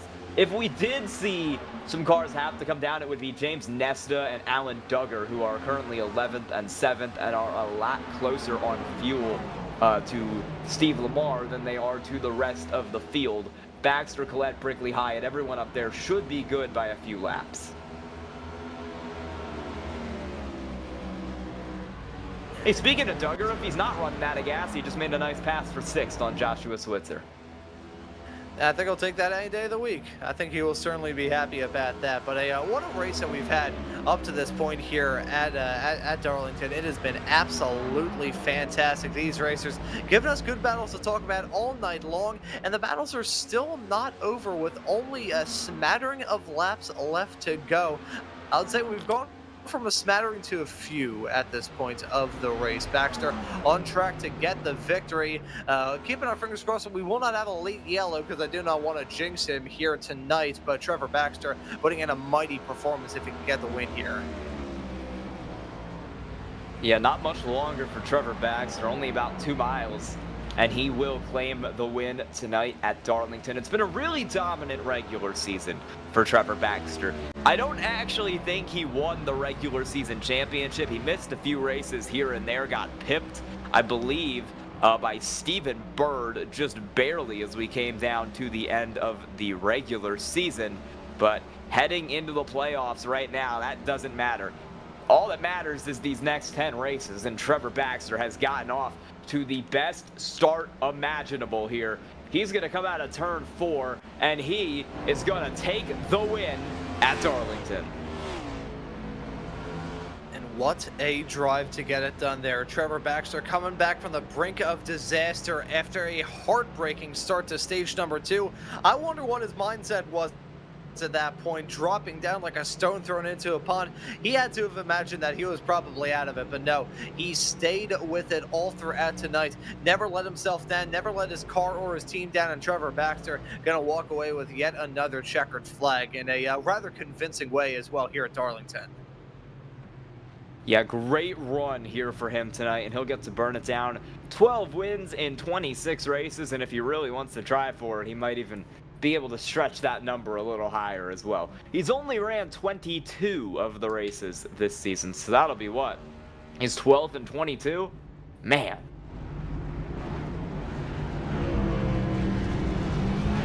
These are some well-earned burnouts for him. Another round of burnouts, well-earned though. This is absolutely fantastic stuff that we're seeing this season from Trevor Baxter.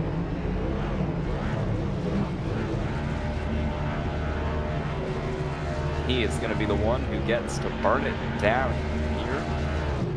And as he burns it down, we'll send it to a quick commercial break. When we come back, we'll have results and interviews with our top 3. Stay tuned.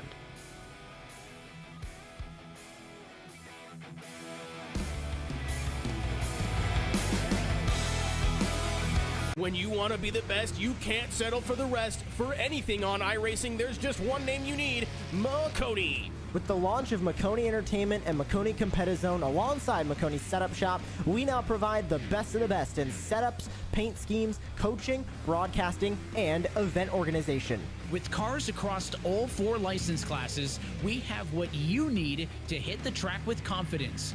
Grab a subscription and save money while going fast at MaconiSetupShop.com/subscriptions. And remember, at Maconi Setup Shop, there are setups, but your victories.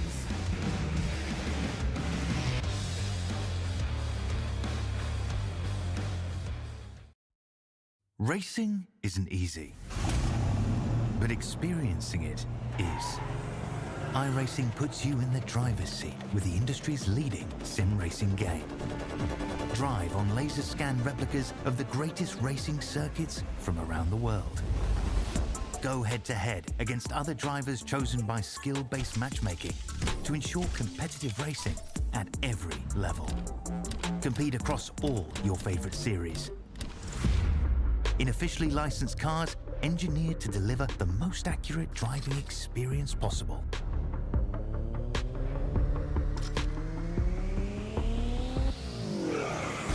Join a race or host your own with players from across the globe. Race against the computer or in a league with friends. Feel the thrill behind the wheel. Visit iRacing.com.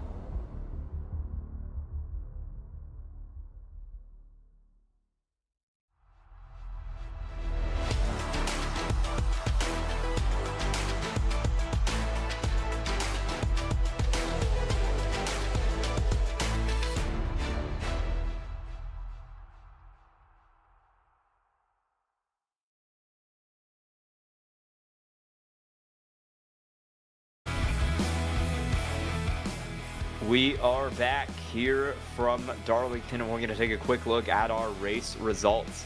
Your winner tonight, Trevor Baxter in the 12 car, gets it done by 3 seconds, and I would like to correct myself. I believe he was the regular season champion, taking that spot over Stephen Bird, so he will try to back that up here in the playoffs. Roland Collette, P2, Billy Brickley, P3. Joshua Hyatt, Colt Huff, Alan Duggar, Joshua Switzer, Stephen Bird, Will Hewitt, and Clayton Cyrus, the rest of your top 10. And then looking through the rest of the drivers we have class here in this race, James Nesta going to come home in P11. Gusto Terra with a pretty wild race in his own regard will finish this race in P12. Thomas Freeman will finish in lucky number P13. It'll be Steve Lamar, class in 14th. Ronald Judd in 15th. It'll be Carpenter, Danny Carpenter, finishing this race right behind him, P16. Ryan Burchett with a pretty wild run at the end of it, finishing this race in P17. Hugh Brown will finish in P18. P19 will be Thomas Eklund, and running at your top 20 will be Michael Kurzlek in a pretty wild race in his own regard. There you can see the final few drivers classified at the end of this race. Michael Reese in 21st, Nate Pollard in 22nd, running at your drivers that actually took the start here in this race tonight. Not a whole lot of attrition, but the attrition that we did have was certainly wild in its own right. But Sky, that was an absolutely fantastic race here at Darlington, and I think we have some drivers looking to have a chat with us at the end of it all. Yeah, we're going to get some interviews here from your top finishers here in tonight's race, and we will start the interviews off with our race winner tonight. That'll be Trevor Baxter in the 12 car. Hey, Trevor Baxter, you got a copy? Yes, sir. All right, congrats on the win tonight. That's your 12th of the season. How does it feel? Feels good. Good race. All right, well, you're going to get locked into the round of 12 now. And, I mean, you're pretty clearly the dominant force here in this series. So do you think that this will kind of build up some momentum here for the later rounds of the playoffs? Yeah, we're just happy to get the win. Glad Roland got second. SBR won 2 there, so good to put both of us in victory lane up on the podium. So, all right, anyone you have to thank tonight? Yeah, shout out SBR SBR if you want, sorry. Oh, no, you're good. SBR Motorsports, Ryko, Ken Byron, all those house drivers over there. They do a good job putting the setups together, getting us where we need to go on track. So appreciate them. And shout out to y'all for doing the broadcast. Everybody in door to door putting the league on. Good race, good night. Appreciate what y'all do. All right, congrats on the win tonight, Trevor Baxter. We are going to throw it over to Ron, who is going to be standing by with our second place finisher tonight. That is the 9 of Roland Collette. Yeah, and Roland joining us now in the broadcast booth. Roland, welcome in. P2 for you at the end of this race here at Darlington. How was it out there? It was tricky. It was very difficult. Surprisingly, I got a P2 out of it. Just happy for SBR with a 1-2 finish, and just happy we can get some good playoff points and work our way up and be there for the championship 4.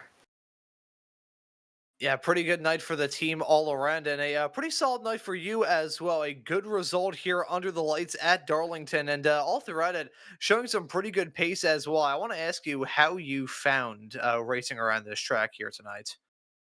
It was difficult. I had to loosen the car up a good bit. Did some really good adjustments at the end of stage 1. Liked what I did, and just loosened it up a little bit more after stage 2. And we had some really good speed, long run speed.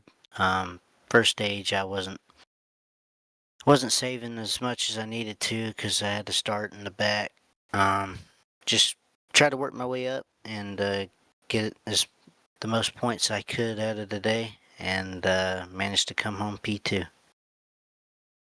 Yeah, works out well for you here at Darlington, a rather oddly shaped oval track in its own regard. We're going to be heading off to one rather similar in that sense, Gateway, next time out. What are your thoughts heading to that race in just 1 week's time? Yeah, it's gonna be difficult. Not a big fan of that track.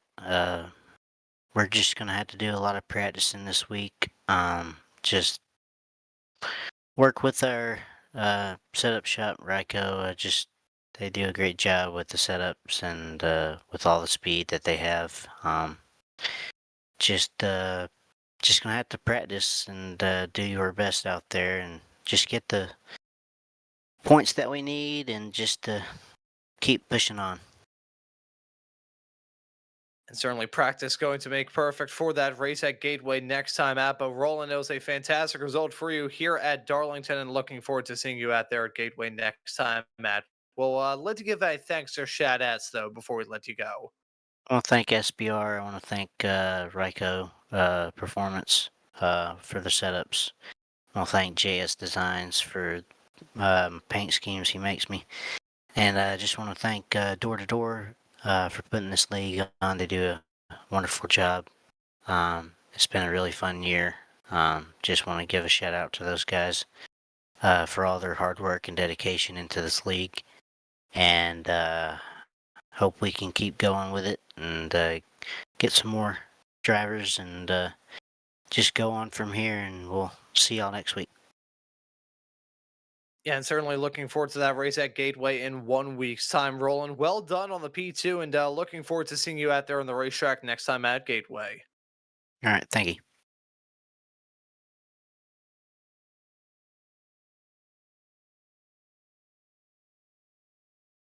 We're going to take it now to our third place finisher tonight. That is the 69 of Billy Brickley. Billy, how you doing?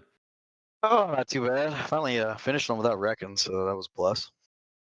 That was kind of an up and down race for you. We saw you back around P4. We saw you up leading the race. How'd you kind of manage it to finish third? Just kind of did what the car gave me. It was really fast on the short run, which is opposite from league race last night. So I don't know what changed. I didn't change the setup. I knew late in the race it was going to get even better, but I mean it wasn't enough for Trevor or Roland. Just kept burning the right front off. So I don't know what else I really could have done different. Maybe I changed the driving line just a hair, but not really sure. How difficult was this track tonight? Because we saw cars in the wall, cars getting loose pretty much all night long. It wasn't bad. I hate this track. Usually I can never even finish 100 laps here, and all week I've been pretty decent. So I don't know what they changed, but it's been better for me. And I mean, you can tap the wall on the exit of the corners all you want, and it really doesn't hurt nothing. I mean, you don't even get a 1X from it. So it hasn't been bad. I know if you don't have your setup on point, though, you're really going to struggle. And if you don't save the tires just enough, in the long run, your rears are going to be screwed, and then you're going to be loose. All right, anyone you have to thank tonight? Yeah, Sofa King, Fast Sim Sports, Ryko, Ken Byron for building awesome setups, Works Graphics, Speed Rolled Hobbies, and Door to Door putting on this league. I've only been here a few weeks, but it's been fun. Just finally glad I was able to finish one. All right, congrats on P3 tonight, Billy Brickley. Thank you. And that'll be the end of our coverage here tonight from Darlington. Any final thoughts, Ron? What a race that we just had, and what a drive from Trevor Baxter at the end of it all as well. Had to put a lot out on the line. Stage 1, fantastic. Stage 2 really started to foible, but he made his way back up through the field, cut through like a hot knife through butter to get the job done. What a playoff opener, and what a race here for Door to Door. That was a great race. Next week we'll be at Gateway. Same time, same place on September 7th, Sunday night, and we'll have a great race for you at Gateway as well. For everyone at Maconi Entertainment and the Door to Door Racing League, for Ron and Christian Hill up here with me, Sky Shrek, in the booth. Make sure to like and subscribe to Maconi Entertainment. Thank you so much for watching, and have a great night.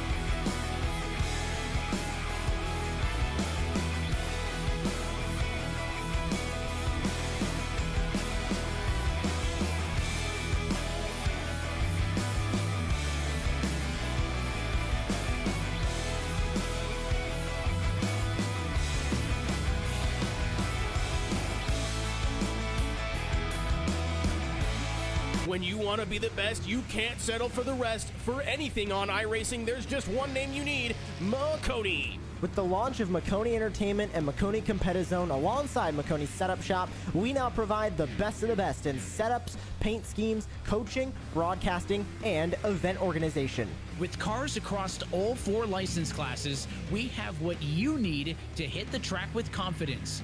Grab a subscription and save money while going fast at MaconiSetupShop.com/subscriptions. And remember, at Maconi Setup Shop, there are setups, but your victories.